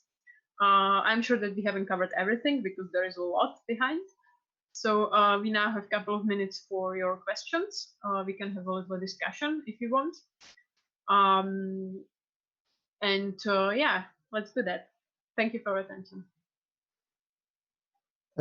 Thank you guys for this nice presentation and for the hard work you obviously have put in this. Now we're moving to the question round. We already have 2 questions, starting the first one from Martin from ESNVSP-TUO. The question is, PP sharing of a big topic everybody mentions, do you think it works well? Or is it more a thing we would like to achieve but don't really know how? I can answer unless there is something who would like to go on. So we have a couple of seconds if you want to answer instead of me.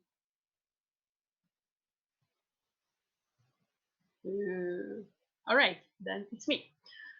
Best practice sharing, if I understood correctly. Best practice sharing is a big topic. Yes, and I think that with this strategy, we would like to focus on it a bit more. And I don't know if this was clear enough from the presentation, that the strategy is meant for both the national and local level. So the strategy should motivate every one of us to focus on best practice sharing in a meaningful and logical way and effective way. So by defining the action plans, we could set more concrete ways on how to focus on quality best practice sharing. So it's up to us how we're gonna take it and you can imagine that you as a local board will be familiar with that strategy. So you will pick up the strategic priority that you like, the strategic goals, and under these strategic goals, you will create your own action plan focused on best practice sharing, let's say.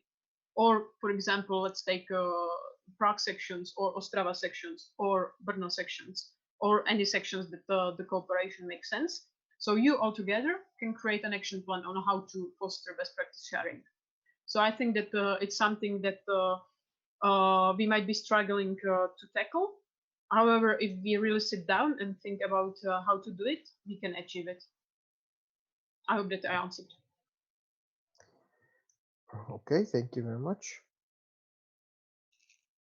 Next question from Marushka ESNVUT Bruno. The question is, I have a code for you since you used one at the beginning. Culture eats the strategy for breakfast. Do you feel this could be the case for ESN Czech Republic? Okay, I would like to give the floor to someone else because I'm not sure if I understand the quote correctly.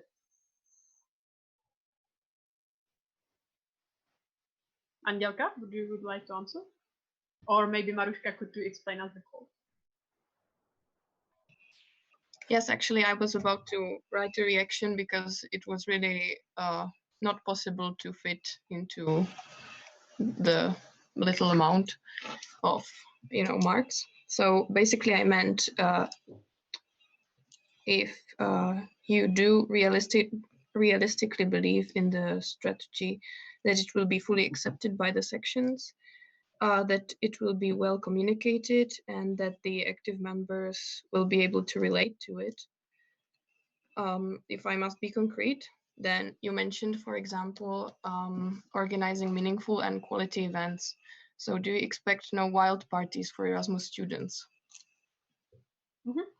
Thank you for explanation. It's more clear now. So first part of the question. As I mentioned, the strategy is meant for sections and national level. So we will make sure that in the upcoming month, we will have more opportunities for the network to get familiar with that. I have to say that I think that we already did a lot because most of our calls were open. So anyone could join and could see how the process is being done. So I truly believe that we are as transparent as we can, and everyone has the opportunity to get to know more if they want.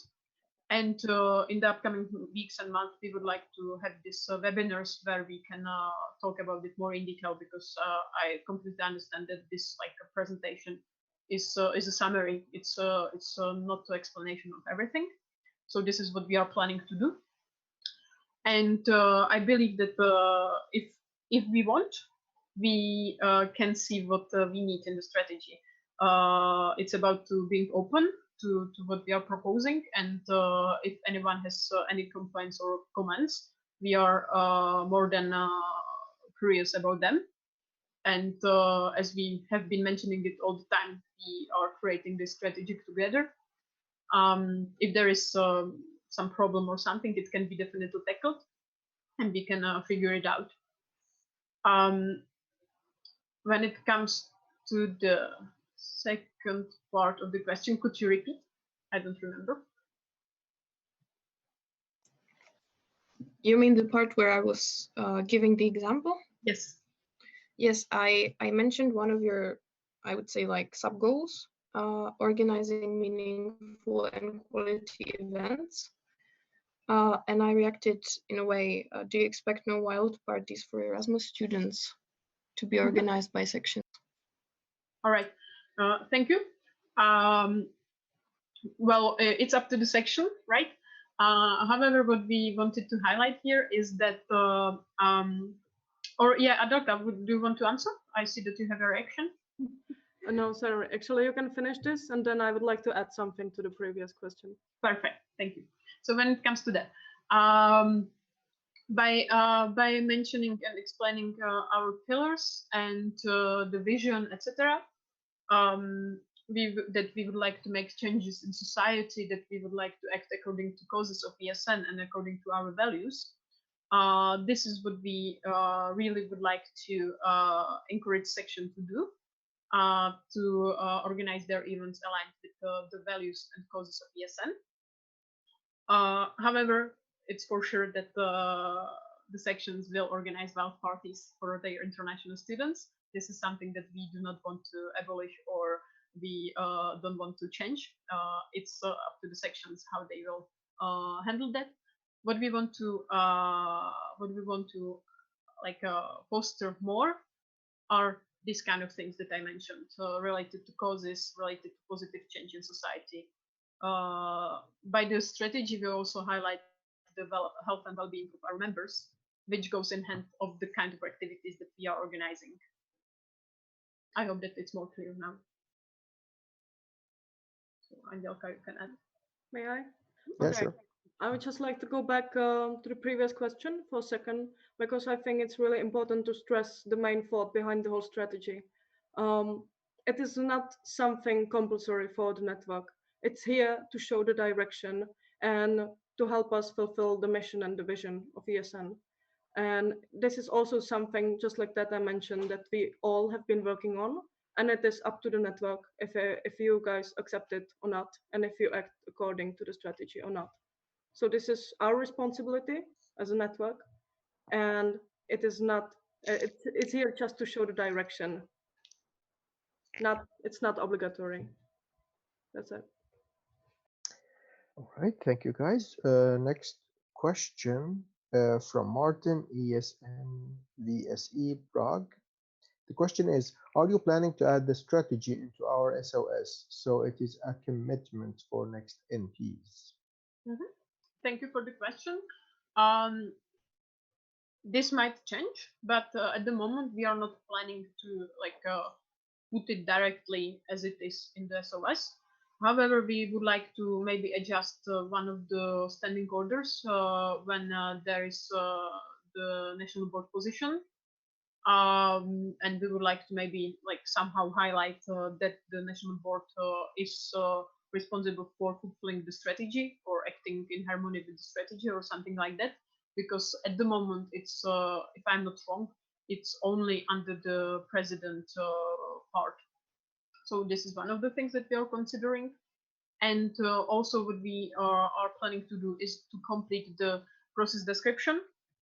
And we are thinking of letting the network vote on the strategy and the process, like the strategic documents, which would define the strategic plan and the process description. The process description could tell us what is the national board supposed to do and when. So if the network votes on that, then it's a commitment for the MB to do so. So this is something that we are discussing now. We don't have like a final statement on that, but we are planning to do such things. All right. Thank you, guys. The next question from Martin, ESNVSE Prague. The question is, will you create a cookbook for next NPs so it will be easier for them to come up with a new strategy plan? Thank you for the question. We are collecting all the steps that we have been doing and we are doing. So everything will be on Drive, so everyone can look into how the process was done. Then during the transition, we expect the national boards, the current national board and the future national board at each of the mandates to sit together and during the transition to explain what the current or previous, let's say, board have done and recommend the future MB what steps to take. And this will be something that might be tackled in the process description. There will be, you can imagine that the strategy is for 3 years. So there will be National Board 1, National Board 2, and National Board 3 fulfilling the strategy. So in the process description, there might be something tackling the final phase of the implementation of the current strategy that these people should start working on a new strategic plan. So we're gonna see how we will implement it in the process description. I'm not telling that we will create a cookbook on how to do that, because I think that in the 3 years it can change and people can, the members can choose a different approach. But for sure, we will write down some recommendations, and we will, I hope, or I think that at least some of us will be here around, and we will be open to and willing to help and support the future MPs if they need help. Thank you. I don't see any more questions on Slido. There is reaction from Adele. I think it was the old one. Ah, okay. Sorry. All right. Is there anyone writing a question right now?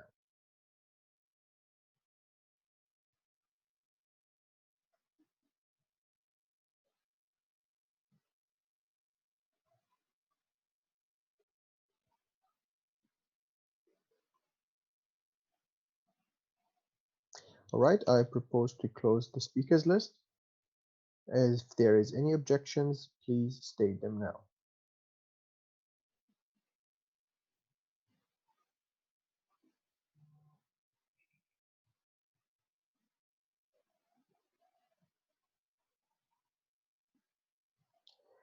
All right then, speakers list is closed. Thank you very much for this presentation, guys, and wish you the best of luck in this great plan that you have.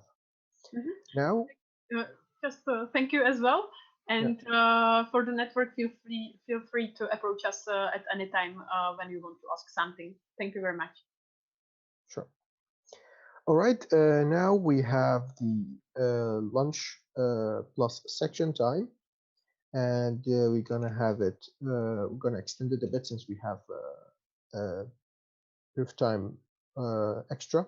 We're gonna have it for 2 hours, and starting at 12:35, we're gonna come back at 14:35, 2:35 p.m.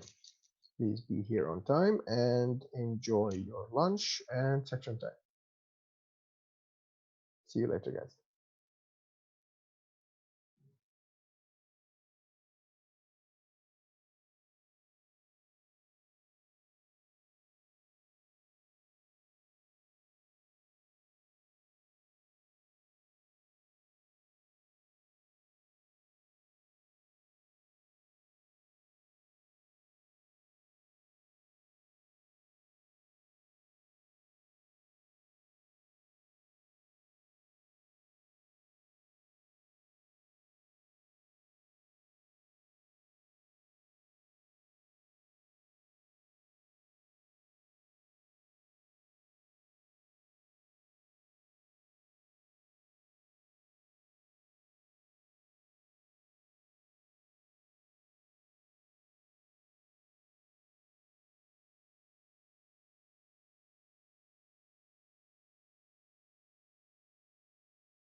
poslouchali jako beránek, divoška. Zasloužila by. Jedině metal, pánové.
Ada Messi too.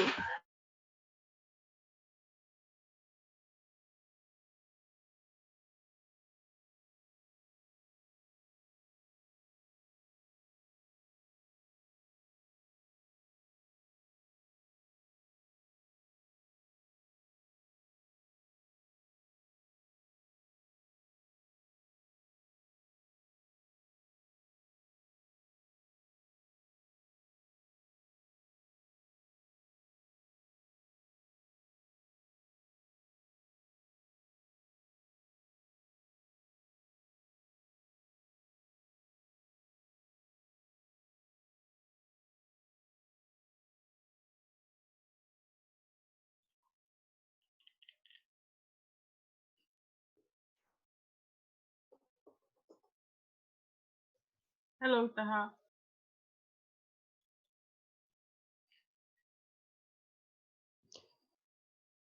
Just checking that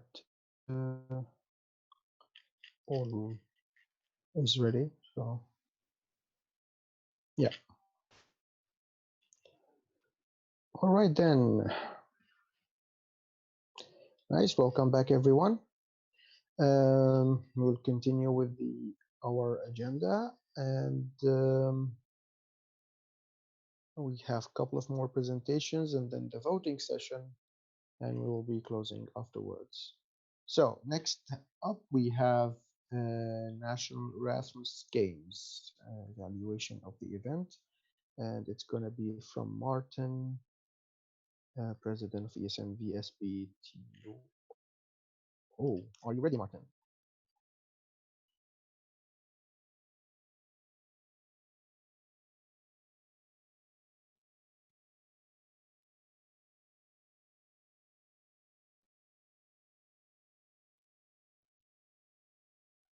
Martin?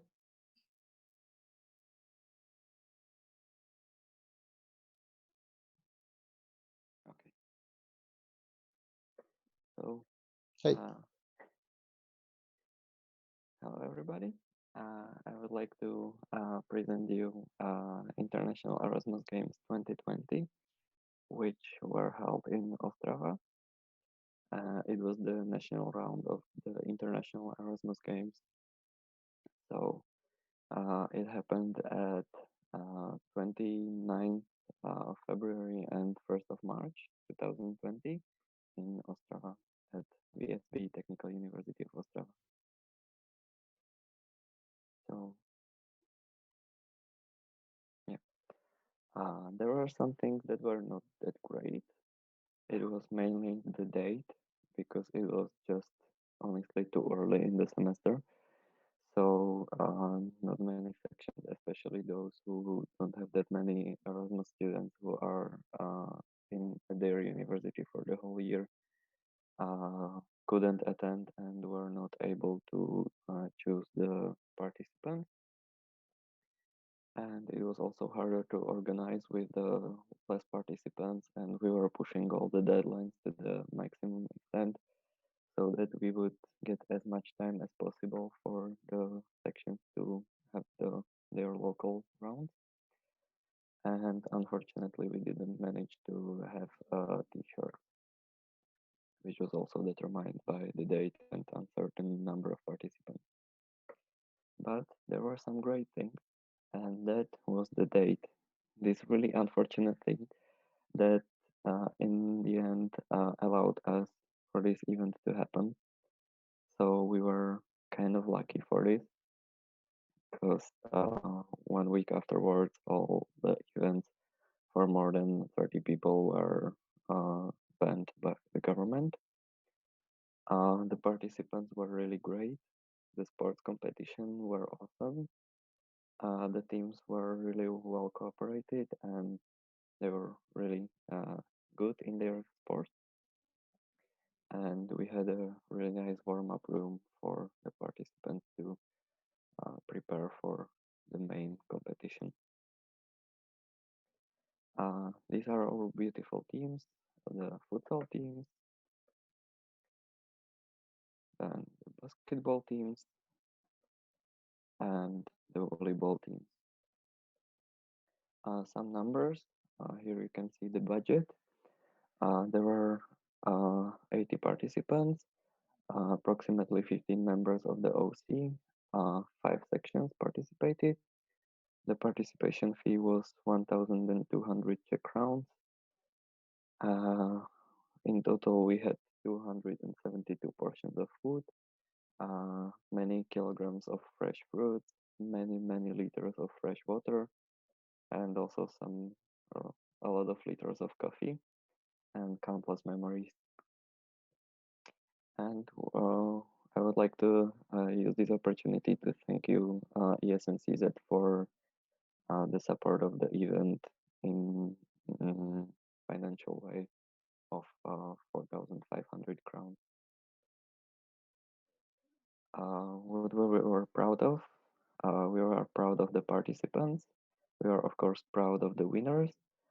And one of the IAG rules committee member was a part of OC. You can see him in the photo. Here he is as a referee of the volleyball game, our Jirik. And we are, of course, I as the head of OC, I'm very proud of the OC. So here are the winners. In futsal, it was ESN UP Olomouc.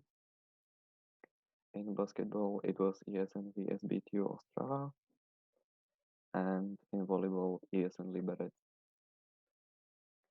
So this is our Cluj-Napoca squad, where the International Erasmus Games were to be held, but unfortunately they had to be cancelled because of the situation.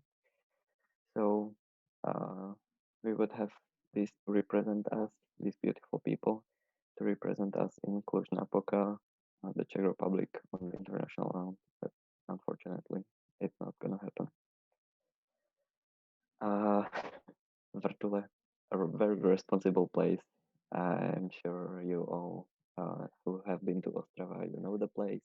You know it's a very responsible place, and we are proud that we threw in a responsible party, even though Czech Republic was missing a responsible party responsible. So there were also many liters of water drank, and we busted the hangover once again. The feelings of the OC, we were tired, we were happy, we got reinforced as a team, and very happy as a section, and we got motivated, especially the new members. And you can see a really funny photo of us opening a bottle of a non-alcoholic champagne. And funny story, it was the last photo on the memory card. So I would like to thank you all the participants and all the sections that participated. And we are really sorry that the international round couldn't happen. And we hope that next year in National Erasmus Games in the Czech Republic will be awesome once again. So that's it. Thank you for the attention. Thank you, Martin. Now we are moving to the question round. We have one question from Teresa, President of Eastern Czech Republic. The question is, thank you for organizing this event. Hopefully there will be more events like this in the future and bigger support too. Sorry, it's a comment, not a question. Yeah, thank you. We also hope that there will be more events like this. Yes.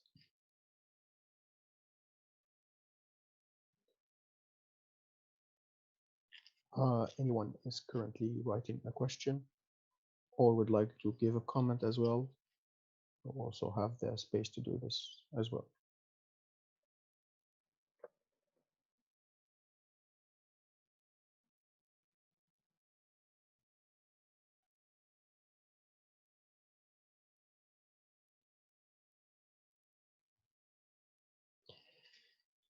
We have a question from Richard Mazur. He is grants supporter from the national level. The question is, what was the biggest challenge in organizing this event? Well, Risha, thank you for the question. Okay, where to begin? Okay, tips for any future OCs. Always determine your competencies in advance because it was something we didn't really do in time, and we didn't really knew who was responsible for what, and what was in the competence of the old board, who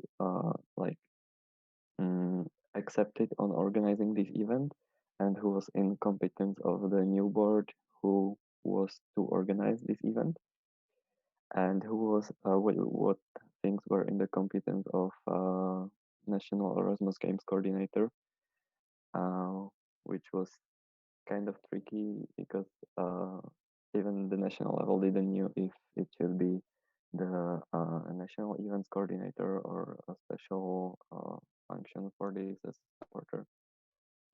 So this was quite challenging, and also the date, it was like really, we're pushing all the deadlines to the maximum. Like, please, can you give us 1 more day, 2 more days, so that we would be able to get as many participants as were able to come, and we are proud of them that they made it. And like there were some changes even like 3 days before the event that, oh, I don't know, somebody not break, but hurt themselves during the training, so he's unable to come. Would he be able to have the feedback or things like that? So, like, there were really a lot of challenges. I can't really say what was the biggest one. All right, thank you. See no other questions on Slido yet. Is there anyone who's currently writing a question?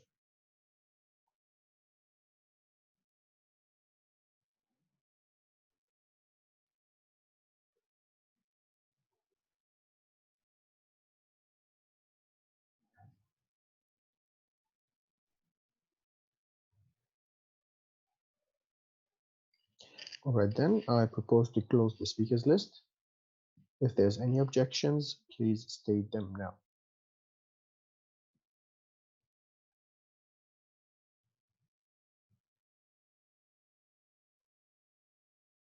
All right, speakers list is closed. Thank you, Martin. Thank you. Next on the agenda, we have the logo update, and Michaela will be presenting. Michaela, are you ready? Yes, I am. Do you hear me? Yes, please go ahead. Perfect. So, hello again. I hope you enjoyed your lunch, and now it's time for a brief update about the logo and visual identity of ESN Czech Republic. Do you remember this? Well, I hope so, because it's an old logo of ESN Czech Republic, and we were wearing this logo during the AGM Thessaloniki 2019, if you remember. And also I saw it on a lot of merchandise we have as ESN Czech Republic. But AGM Thessaloniki is very important, or was very important event, also because of voting about the new national, new visual identity.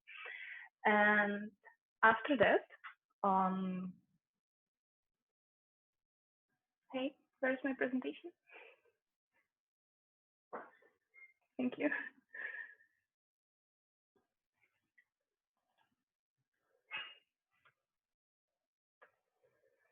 And later then, on the 5th August 2020, the ESN International implemented the new visual identity, and at the very same day, also the ESN Czech Republic implemented this logo. So since August, we are using this beauty, as you know. And also, I have a little update about our section, about our network. There should be 14 sections because few days ago, ESN CU Prague also implemented the new visual identity. So for now, we have only 5 sections left to implement the logo. At this moment, we have 2-page visual identity manual which we are using. It's very short and only consists of some basic rules about usage of logo, mainly about the colors, fonts, and so on, and size zone, for example. But this week, Comcom, as the communication community of ESN International, is finishing the very new version of Visual Identity Manual. This one will have almost 15 or about 15 pages, and will be full of branding guidelines, how to use the logo in a proper way, and also this then will provide some examples and materials how to use it in a best way. The very important page, or let's say part of the Vim, of the new Vim, will be text about logo type construction, some pictures, and also there will be some explanation of the history behind the logo and the changes. And also there will be a lot of information about examples. For example, how to use the custom elements, like this is the bird of ESN Havana, and how to use or not to use it together with the logo, how you can implement it on your merchandise or so flags on pictures and so on. And also there will be some examples how to use your current logos and match it with your, let's say, identity, with your brand. For example, if ESN Hradec Králové are using Housenka as their mascot, so there will be explanation how to use Housenka on many types of merchandise, or how to promote the section itself. So these are another examples how to use the logo, and these all will be explained in the new Vim very soon. I still don't know when the Vim will be out, but immediately after the Vim will be out, I will immediately share all the information connected to it. And what else I know is that ESN International is providing, or is planning to provide some webinars for the national communication managers. So after we will be able to prepare a perfect workshops or sections, and also there will be a campaign for the new logo, but this information I will get very soon, so I hope you will like it. And after that, I'm planning also to make one workshop during spring with a focus on our sections, and we will talk about the brand of ESN at all, and also I'll provide you some examples from Czech Republic how to avoid some mistakes.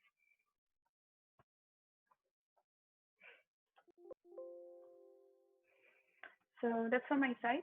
If you have any questions regarding the Vim or brand, you can ask me now.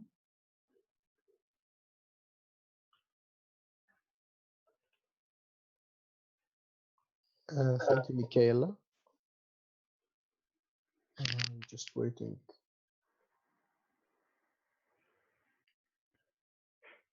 Just waiting for a second for our technical chair.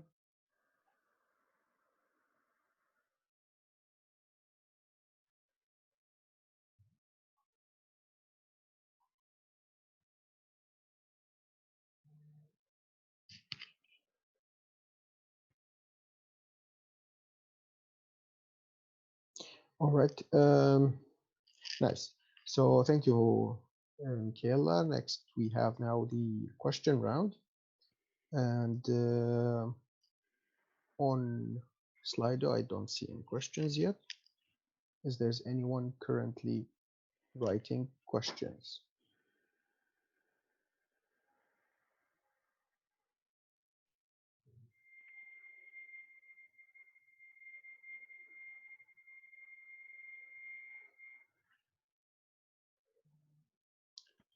All right, then I propose to close the speakers list. If there's any objections.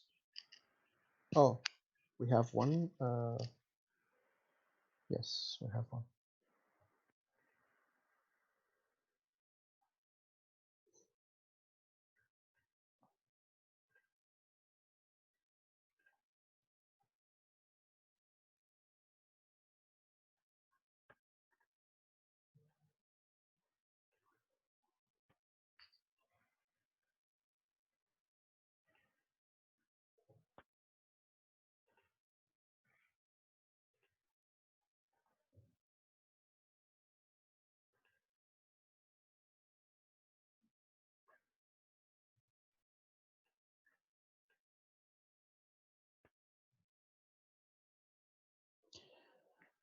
All right.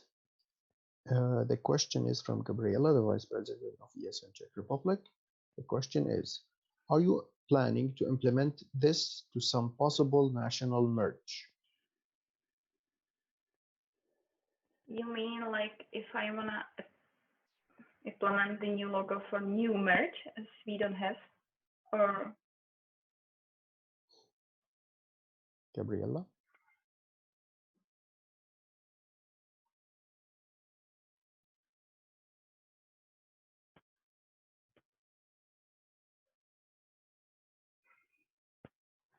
we do have some merch for now, but I'm planning to do, let's say, more varieties of it.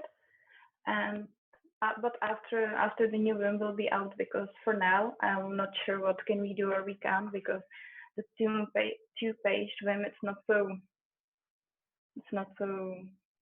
very simple, so I don't want to do any mistakes. So after I will plan to do some new merch as usual. Okay, thank you. Next question we have from Teresa, President of ESN Czech Republic. The question is, what about the sections that have not implemented the new VI yet? Are there any specific requirements that they have to fulfill? Actually, the grace period for section is 2 years, so sections have time till July 2021 to implement all the changes from the Vim and implement the new visual identity. So since then, they don't have to, but after this date, they should change the visual identity and implement the new logo. But this is still for discussion with the Comcom and Sabina, the communication manager for ESN International, because no one is sure if what will happen if sections want to decide to implement the new visual identity. All right. Next, we have a question from Marushka from ESN VUT Prono. You showed us some lovely graphics with mascots of sections in your presentation. Would you be up to helping a section with their merge design if asked? Yes, of course. I'm open to all suggestions, and if it would be helpful for other sections, why not? And exactly for them. All right. We have a procedural from Tete. Seems there was a mix-up.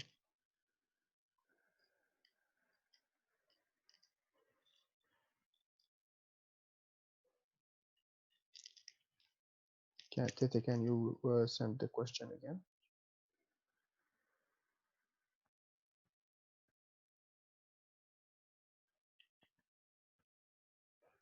All right.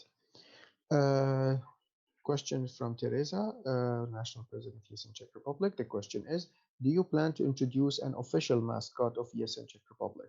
It could be a great opportunity to do it now with the new visual identity.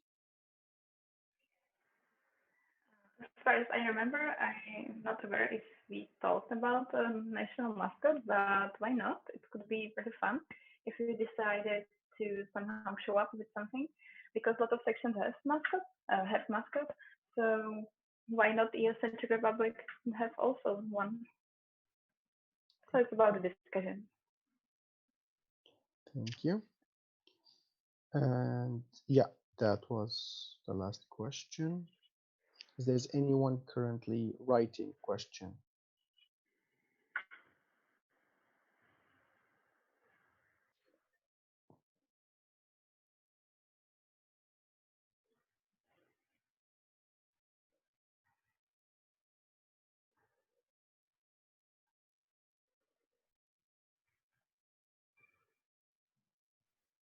Okay, I propose to close the speakers list. If there's any objections, please state them now.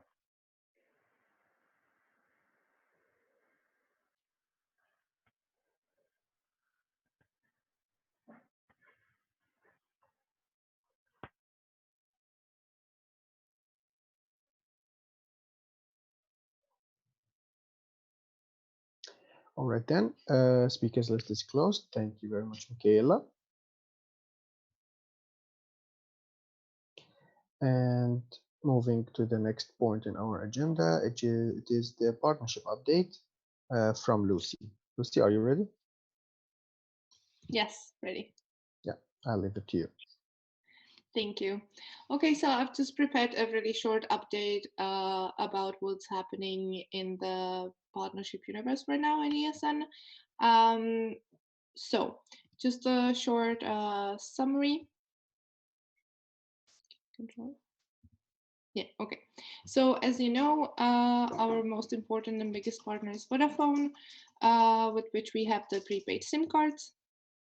Only now there is the special offer with 50% extra credit if you top up over 250 Czech crowns, which has been extended again until the 14th of May. So we have received the email about this. If you have any questions, ask me.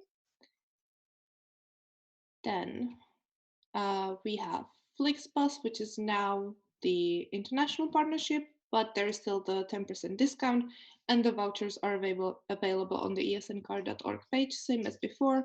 Only now there's not the Flixbus Czech Republic page, but just a Flixbus one page. Eurosender is now on the international level, but we are still keeping the national discount. So it was lowered to 6% because of the current pandemic, and the code was changed to ESNCZ20. Then Revolut. So as you know, with our national link, the students will get a free credit card. We get a commission from every activation, and the commission was increased from €3 to €4 recently. So anyone who orders the card with our national link, now we get €4 for our national budget. Then there is a new thing. So ESN International had The Economist as a partner, and they still have. But now we have our own unique link. So I sent you an email where we have our national link. So anyone who subscribes through the link will get the discount, same as on the international level, which is, I believe, €20 for 12 weeks. And after that, 20% discount on the subscription. And from every subscription, we will get €20 commission, so quite a substantial amount. Then another new partnership is Skillshare. So again, it's on the international level, but we have our own national link. The deal is free subscription for 2 months. And in case you haven't heard about Skillshare, it's an training online educational platform.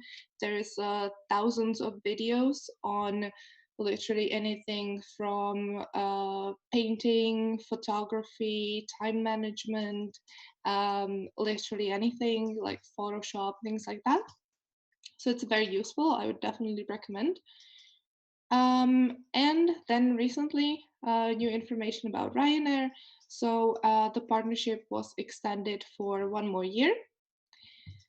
There are now, instead of 8 one-way flights, 4 one-way flights. Instead of a 15% discount, it's 10% discount. And there's still the free luggage up to 20 kilograms. I will have, obviously now it's not going to be promoted heavily because of the current situation, but there will be graphic materials for you and promotional materials that you will be able to use. So I will share them with you once I get them. And then about ESN cards. Okay, I made this presentation on time on Wednesday, but they have actually opened on Friday. So I sent the message to the partnership managers, and either tomorrow or Monday latest, I will send you a table about the orders, so you can already talk to your sections and think about how many cards you would like to order. And there has been extended expiration for the cards that have been activated between the 1st of August and 16th of April 2020 by 6 months. So that is valid for the online international discounts. So on the national level, we don't have any discounts that this would apply to. So this is mainly for the, things like the economist and things like that, so that the students can use the cards for longer. It doesn't apply to the card. If you use them as a membership card, then the date is valid, the date that is written on the card. And that's it. If you have any questions, ideas, always don't hesitate to ask me either now or on Facebook, via email, Slack, pages, anything. Okay, thank you. Thank you, Lucy. All right, then we are now going to the question round. Okay. First question we have from Martin from ESNBSB TUO. The question is, wouldn't Vodafone be up for a second type of SIM with more data, like 10 gigabytes? Some students rather buy the normal tariff because 3 gigabyte is not enough for them. Yeah, thank you for your question, Martin. The thing is, we have been discussing it for a while, even when Vodafone joined the ESN Skills Meetup, where we discussed it. I think that 10 gigabytes, of course, would be ideal, but from their reaction, it seems like it would be quite a lot. So I'm hoping something like this would be possible in the future, and hopefully even like, let's say, next year. If not, then at least like some more like better packages, let's say with the passes. So like the social pass, the video pass, and things like that. It will hopefully make it a better deal for the students. Okay, next we have a question from Marushka, ESNVUT Bruno. And the question is, do we need any code for Skillshare registration? Thank you for your question. You don't. It is just through the link. So once you click on the link that I have shared, or if you cannot find it, let me know, I'll send it to you. Once you click on the link, it should automatically take you to the page. So and then when you register, you should have the free subscription for 2 months. All right, thank you. Next question from Simona, the education officer. The question is, have you ever thought about a partnership with some zero waste e-shop for ESN Czech Republic? Yes, that's a very good idea, and that is something that I would like to focus more next year if elected. And even if not, these remaining 2 months, of course, because I think it's very interesting and it's becoming more and more popular in the Czech Republic, and the options are getting better. So that would be a great idea, something I think if we could establish that. All right, we have a reaction from the LR of ESN CZU Brog. Yeah, thank you. It was reaction to Martin's question before, Sorry, but as I see in the sli.do, Kuba covered that in his question. So yeah, we can wait until Lucy answered the question of Kuba. Okay, so yeah, I hear the last part. We'll get back to you after Kuba's question. Okay. All right, then. Okay, so Kuba, ESNU CT Prague. Addition to Martin, Vodafone offers a tariff for 500 Czech crowns, something like 12 gigabytes of data on ISIC. How to prevent students to choose that? They are, quote unquote, they're not stupid. So how to prevent that they don't choose the ISIC discount over our discount? I'm understanding it correctly. Yeah. Well, of course, there are other things that they can use. You know, the SIM card that we have, because the tariff of the 500 Czech crowns with ISIC, and I'm not sure because I haven't heard about it, to be honest. I'm not sure. Well, the main advantage of the card that we have is that there's no contract. So you don't have to worry about once it expires, for example, like canceling your contract. I had it when I was in France. Okay. When I had a contract, it was very difficult to cancel. So there is one thing. If Tamara's reaction is that there's no contract, okay. Thank you. Well, then, of course, it's something that we always kind of, I don't want to say compete with the ISIC cards, but with how they are spread and probably better known. And it's something that all the students basically need to have. So they always have, from the university, they always get more information on that. So it is possible that they would choose that. I mean, we offer, you know, having it in the welcome pack and things like that and getting the card for free. So it's definitely something to think about.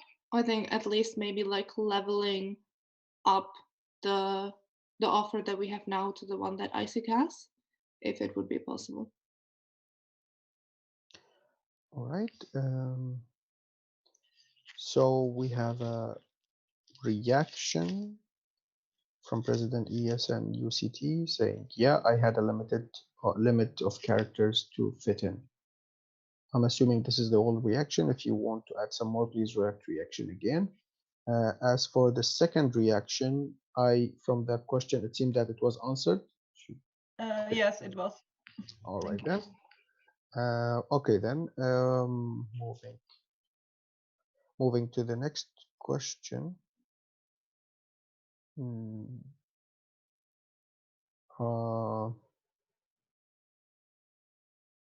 Okay, I saw, just 1 second. Yes, so the second question, okay, I'm going to go according to the time log, and according to the time log, next we have question from Victoria, the treasurer of Yes and Czech Republic. The question is, the amount of money we have received from Vodafone for 2019 have been the lowest since 2015. Have you discussed anything about this trend with Vodafone? Yes, so we have discussed it,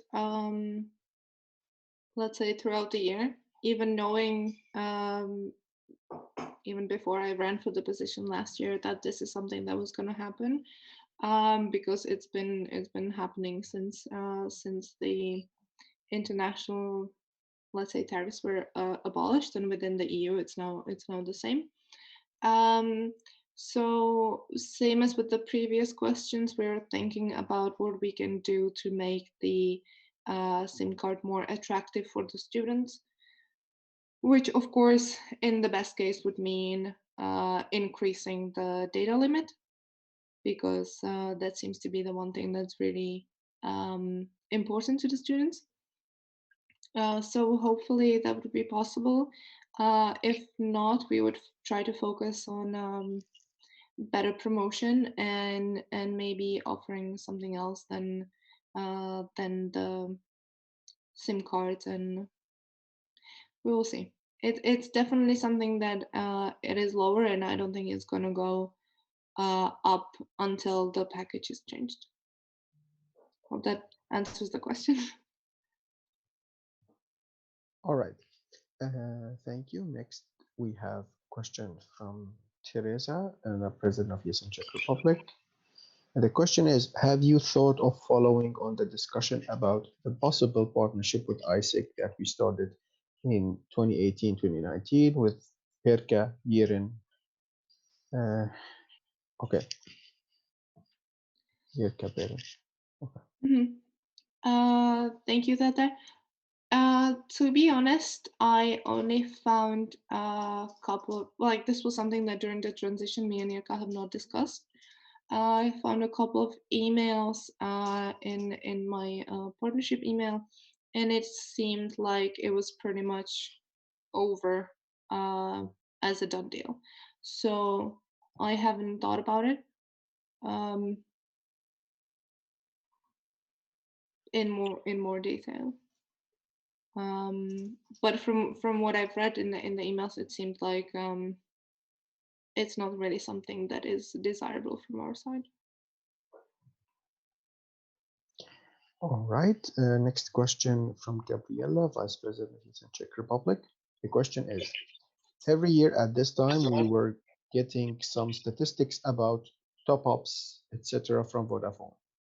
Do we already have some for the previous years? Mhm. Thank you, Gabby. So I think I've had some at the ASN Skills meetup, so around November. And since then, I haven't received any updates yet. But I'm thinking shortly, soon, we should get some. All right. Next question from Richard Mazur, grant supporter, the national level.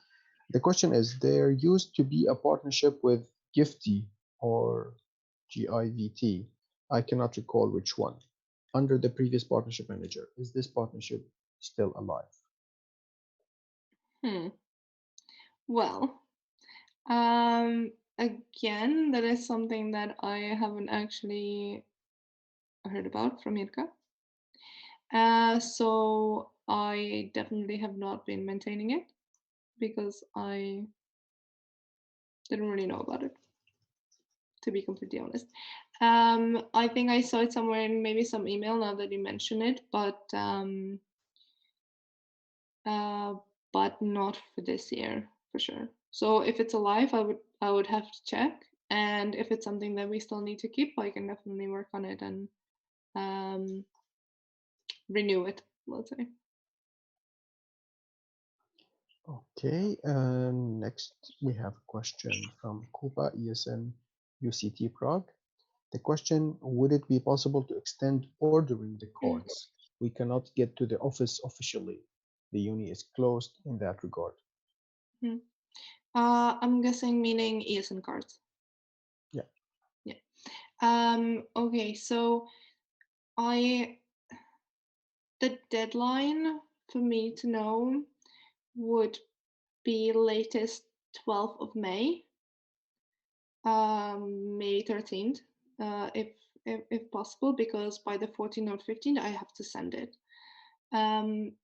So then, if you cannot get there and you really don't know the number, try guessing. Definitely try emailing the university if they know how many students you should expect next semester. And I would say maybe it's safer to order more in a way because you can also use them for the next semester. Um, if you really don't know and have no idea how many cards you would order, let me know like in a private message or in an email, and I can definitely ask if we can postpone it. But it won't be more than a few days, in my opinion. Yeah. We have a reaction from President ESN UCT. Please go ahead. Okay. Maybe it should be discussed privately, but yeah, it's not enough. The university will be closed until the end of semester, which means until June. So, but we will discuss it privately. Sorry for interrupting. No, it's fine. I think even that's perfectly valid for other sections as well, that are going to be closed, which is understandable. I think end of June is definitely too late for the orders, because they usually arrive mid-August, end of August, and we send the order to ESN International, and then ESN International sends the order for, I think, all the countries together. So, and some countries need them earlier, so I think really it has to be done like maybe until the end of May. But we can definitely discuss if you're really not sure. There Because the thing is, if you don't have your local partner logo or your section logo on the back, basically all the cards are the same. So even then, between the sections, if you're like, okay, maybe we need 50 more cards, it's possible to handle that between, let's say the Prague sections or something like that. All right. Thank you, Lucy. I don't see any more questions. I propose to close the speakers list. If there's any objections, please state them now.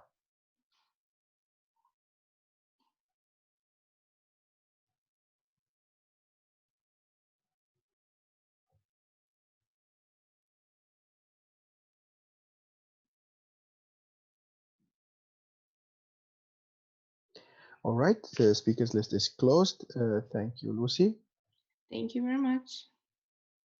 Now, next on the agenda is the voting session and the voting results afterwards.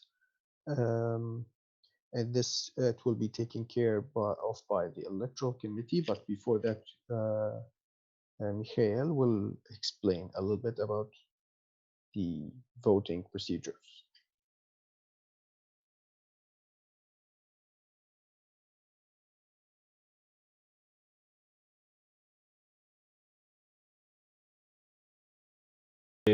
A separate room in this call. I will invite every one of you who has the vote right into this room, and you will just have to accept this. So wait for the invitation. I will also invite the electoral committee and the national board members who are not part of the candidates. So yeah, that's for the voting session.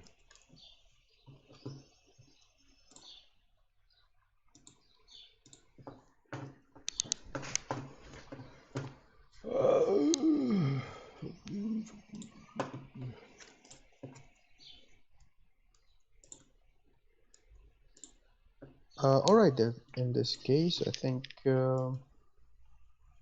we will be waiting until the voting session is over. Let me double check. LRCU. It's gonna be okay. We have a reaction from Vice President ESN CZ. Oh, sorry, from Gabriela. Please go ahead.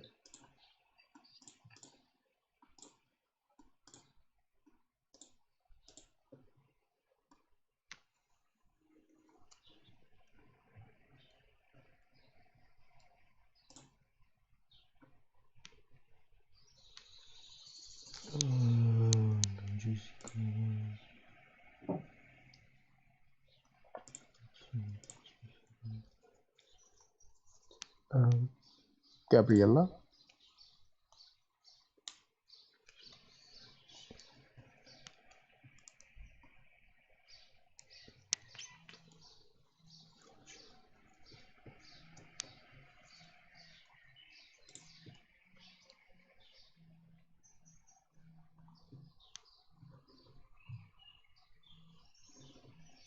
Her question Can is. you hear me? Yes, now we can hear you. Okay, great. So once again, because there is possibility of some second round, please don't leave the meeting if you don't have the voting right, because the candidates should present to everybody, not just to LRs. So please don't leave the meeting, stay here, and after 4, we will meet here for the second round or for the results. Yeah, that's it. Again, can you give the specific timing so everyone can be clear on it? After 4? Wait, I will check the agenda.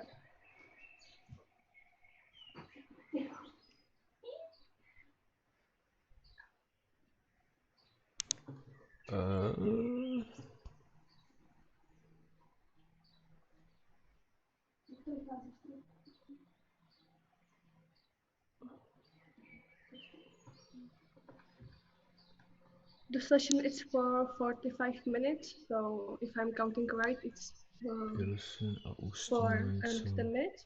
Yeah. Yeah. Okay then. Okay. Be back here by 16:10. Yes.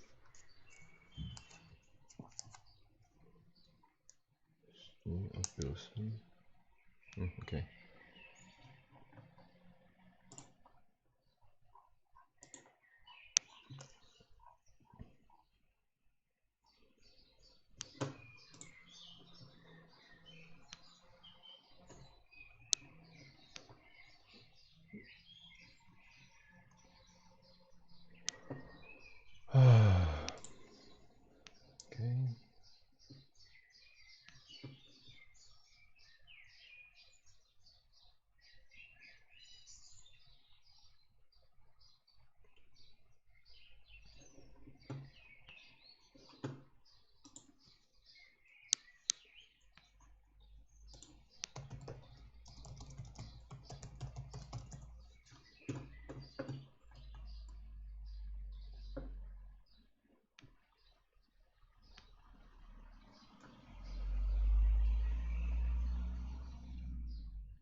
If there is anyone left who thinks should be in the voting session room, please let me know so I can add you.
Um,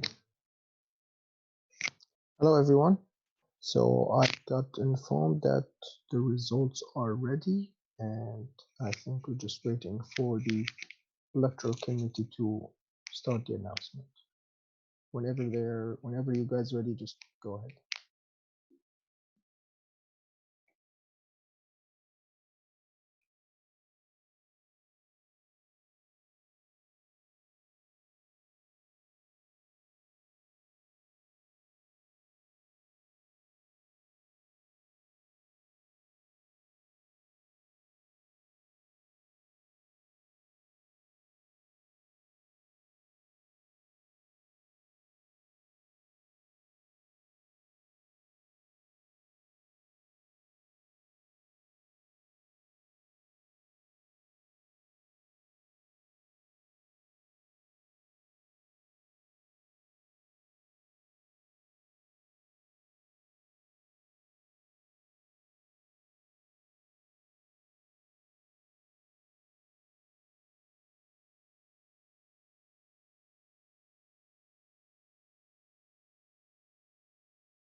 Okay, now you can hear me, right?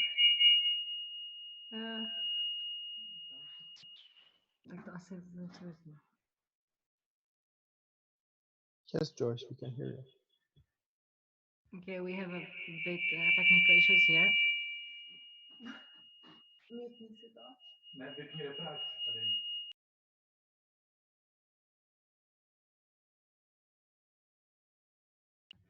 Is it better now? Perfect. Yes. This is what happens when you're with multiple people watching the same. Anyway, so welcome everyone back. We had a productive voting session with all the LRs and people who are voting, and fortunately we don't need a second round of the elections. So here we are with the results. So now I can control the presentation, correct? Mm-hmm. So okay, I hope it will work.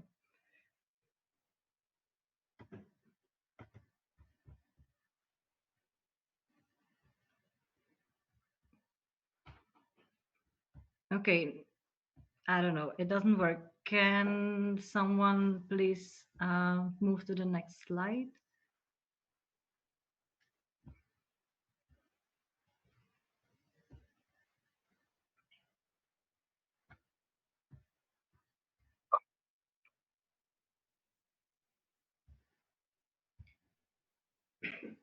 Mm-hmm.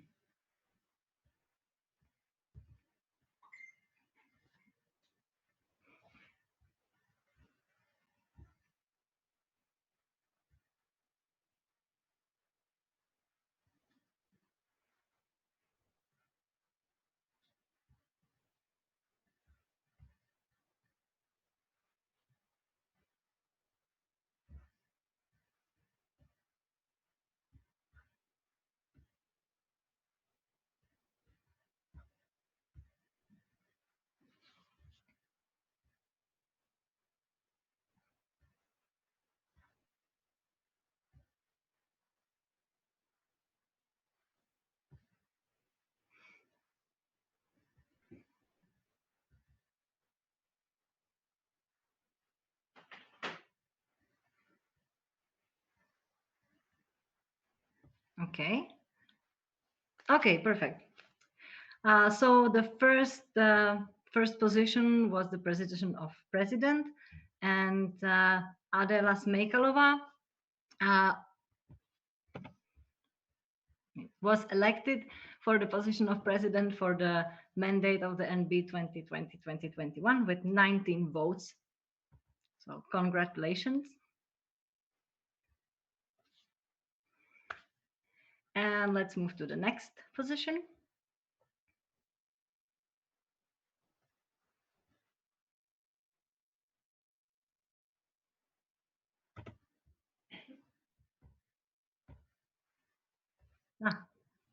Okay, So the second position was the position of vice president, and Gabriela Kutišová was elected with the 16 votes yes, 1 vote for no, and 2 votes for abstain. So congratulations to Gabi as well. And let's move on to the position of treasurer. So Lukáš Sobotka was elected with 17 votes for yes, 0 votes for no, and 2 votes for abstain. Congratulations.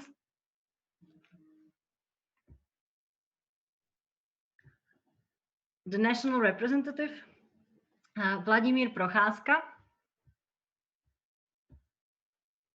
was elected with 10 votes for yes, 9 votes for no, and 0 votes for abstain. So congratulations to Vladia.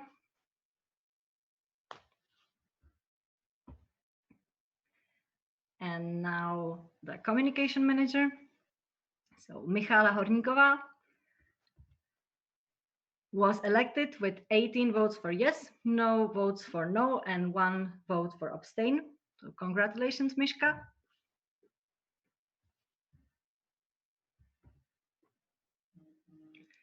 And now the partnership manager. So Lucie Kunová was elected with 16 votes yes, 1 vote for no, and 2 votes for abstain. So congratulations. And now the last but not least, web project administrator, Adam Sedlařík, was elected with 19 votes yes, 0 votes for no, and 0 votes for abstain. Congratulations, Adam. So that was it. As you see, all the candidates were elected. We have the full national board to start our mandate 2020-2021.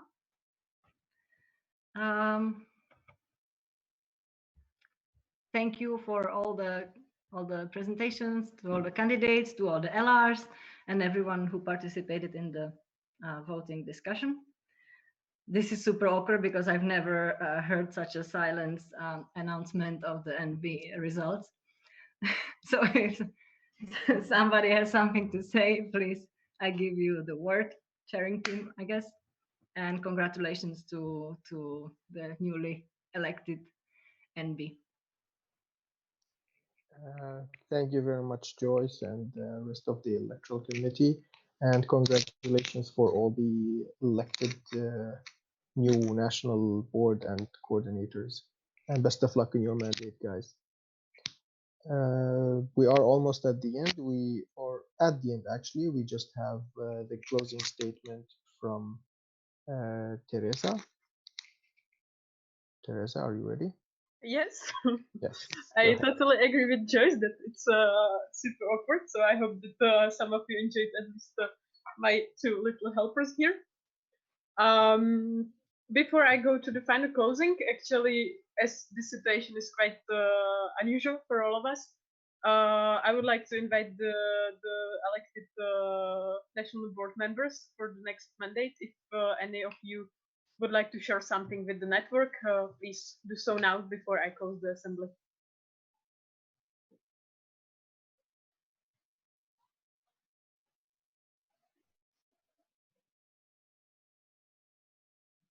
If not, that's also fine. I just wanted to give you the space, as we are not used to this like non-personal assemblies. May I? Yes, definitely. Perfect. Okay, I would just like to say thank you very much to the whole network for trusting in us and for showing your support. I believe that all of the candidates really appreciate it. Personally, I appreciate it very much, and we will be looking forward to working with you. Okay, so thank you very much once again.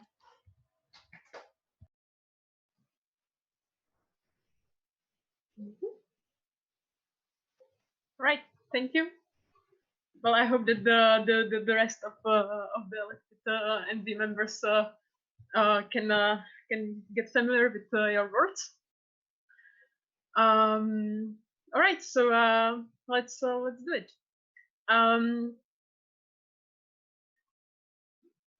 Yeah, I guess that if the chairing team doesn't mind, this is not to me. So chairing team, please, can you react if you allow? Yeah, of course.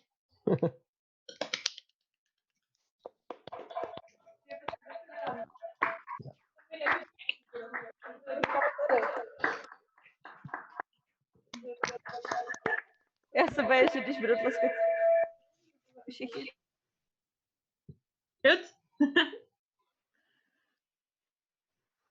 All right. Thanks for the proposal. It was awkward as well, but we did it. All right. Oh, well, it has been quite a long day, right? I don't know how it went for you, but it was, I guess, that one of the calmest National Assemblies for myself. I got enough sleep. I even made a siesta after lunch, and I don't know, it was just smooth, and we were quite ahead with everything.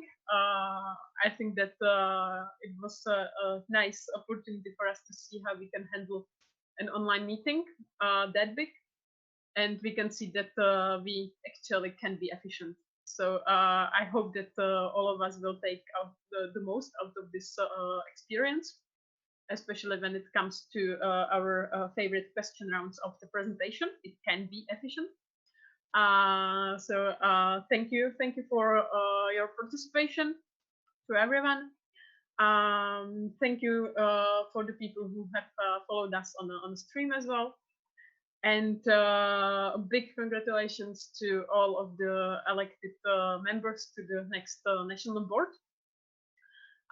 It's really a great feeling to know that there are some that there are support successors. Sorry, it's a great feeling to know that someone will continue, and we have people to to give the work to your hands. And if I can speak on behalf of the current national board, we are very much looking forward to the transition and to start working with you, because today it starts. So you can be awaiting some of the messages and etc. But it's not the case at the very moment. Now we should celebrate. I think that it will take a couple of moments for you to realize what just happened, and that from now on you will start to get to know the reality. But don't worry, you're gonna handle it. Before I close it, I would also like to remind you, use this opportunity to remind to the whole network that there is not only the national board, but there are also national supporters, national board supporters, and an open call will be launched also in the upcoming month. We will see when with the next board. But just a reminder for everyone who might be interested in being active on the national level, don't be afraid to approach the current national supporters and just ask about it, and eventually run for some of the positions, because these are also important for our organization. Last but not least, I would like to express a really big thank to our lovely chairing team, because we have discussed this like before as well, that Taha and Olivia would be interested in sharing our national platform. So they kind of like counted that they will be coming to the Czech Republic, but eventually this was not possible. So I guess that we kind of like forgot about actually being that this possible. So at the very last moment, we approached them, and they were still motivated. So thank you guys very much for jumping in and making this event happen. And also a big thank to Michal Miška, who is the technical chair, because with this online assembly, it's more than important to make all the technicalities work. And you did it. So a big virtual applause to all these three guys, and Gabi, the vice president, because they made a really great and efficient team that worked together. and they made everything very smooth, and everything, I guess, that worked well. So thank you guys. Thank you guys very much.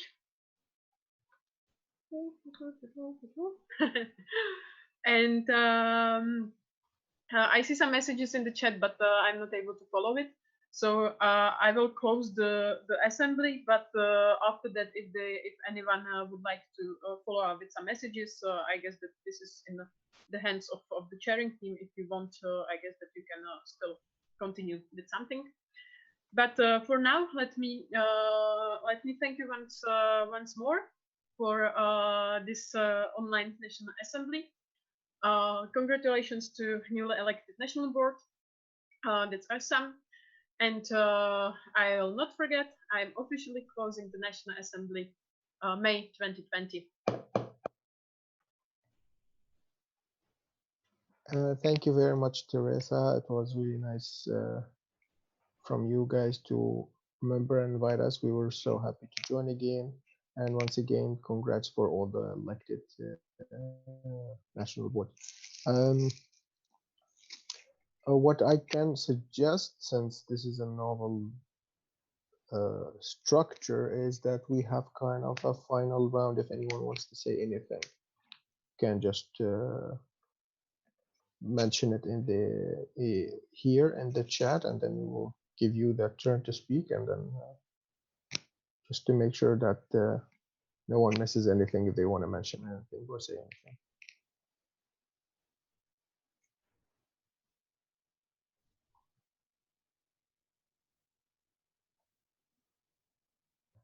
Yes, I have one more. Yeah. I forgot. I would like to also thank the audit committee, aka electoral committee, because this has been also an important role today. Also, this was the first time we voted online at such important opportunity. So thank you, girls, also for your amazing job. Appreciate it. Okay. We have a raised hand from LRESNBSB. Please go ahead. You wanna... Thank you for all of you, for the chairing team, for the OC that is behind everything that this online assembly took and will take in upcoming hours. And I just wanted to say that I really miss you, but this was really awesome. And Joyce, happy birthday.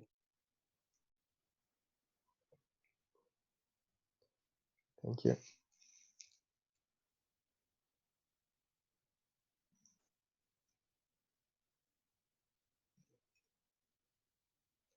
Nice.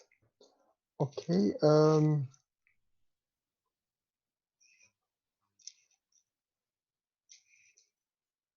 Okay. It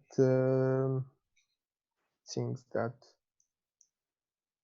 Okay. It seems that there's no more speakers. So Teresa officially closed the meeting.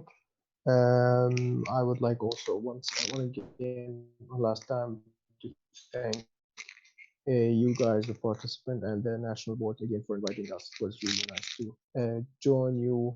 As Teresa mentioned, me and Olivia were actually hoping to come physically, but who knows, after the corona situation and crisis, maybe we can manage to come at least as a guest, hopefully in the future.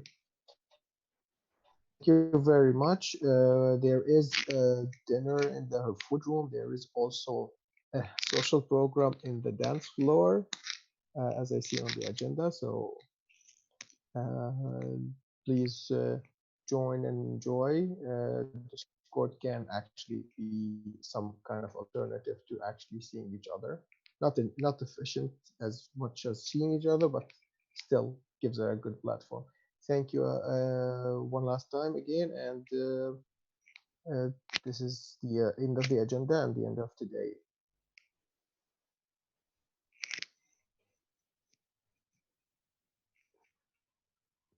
Proč já? Já nevím. Sorry, so, hi. We are glad that you enjoyed this platform, but even if it's officially closed, it doesn't mean that we don't have social program. So let's continue to Discord and celebrate you, Bart, with flower party. We officially start at 8, but you can also go there now and yeah, talk and so on. And what? Have a siesta. Fiesta. Siesta. Oh my god. Okay. See you there.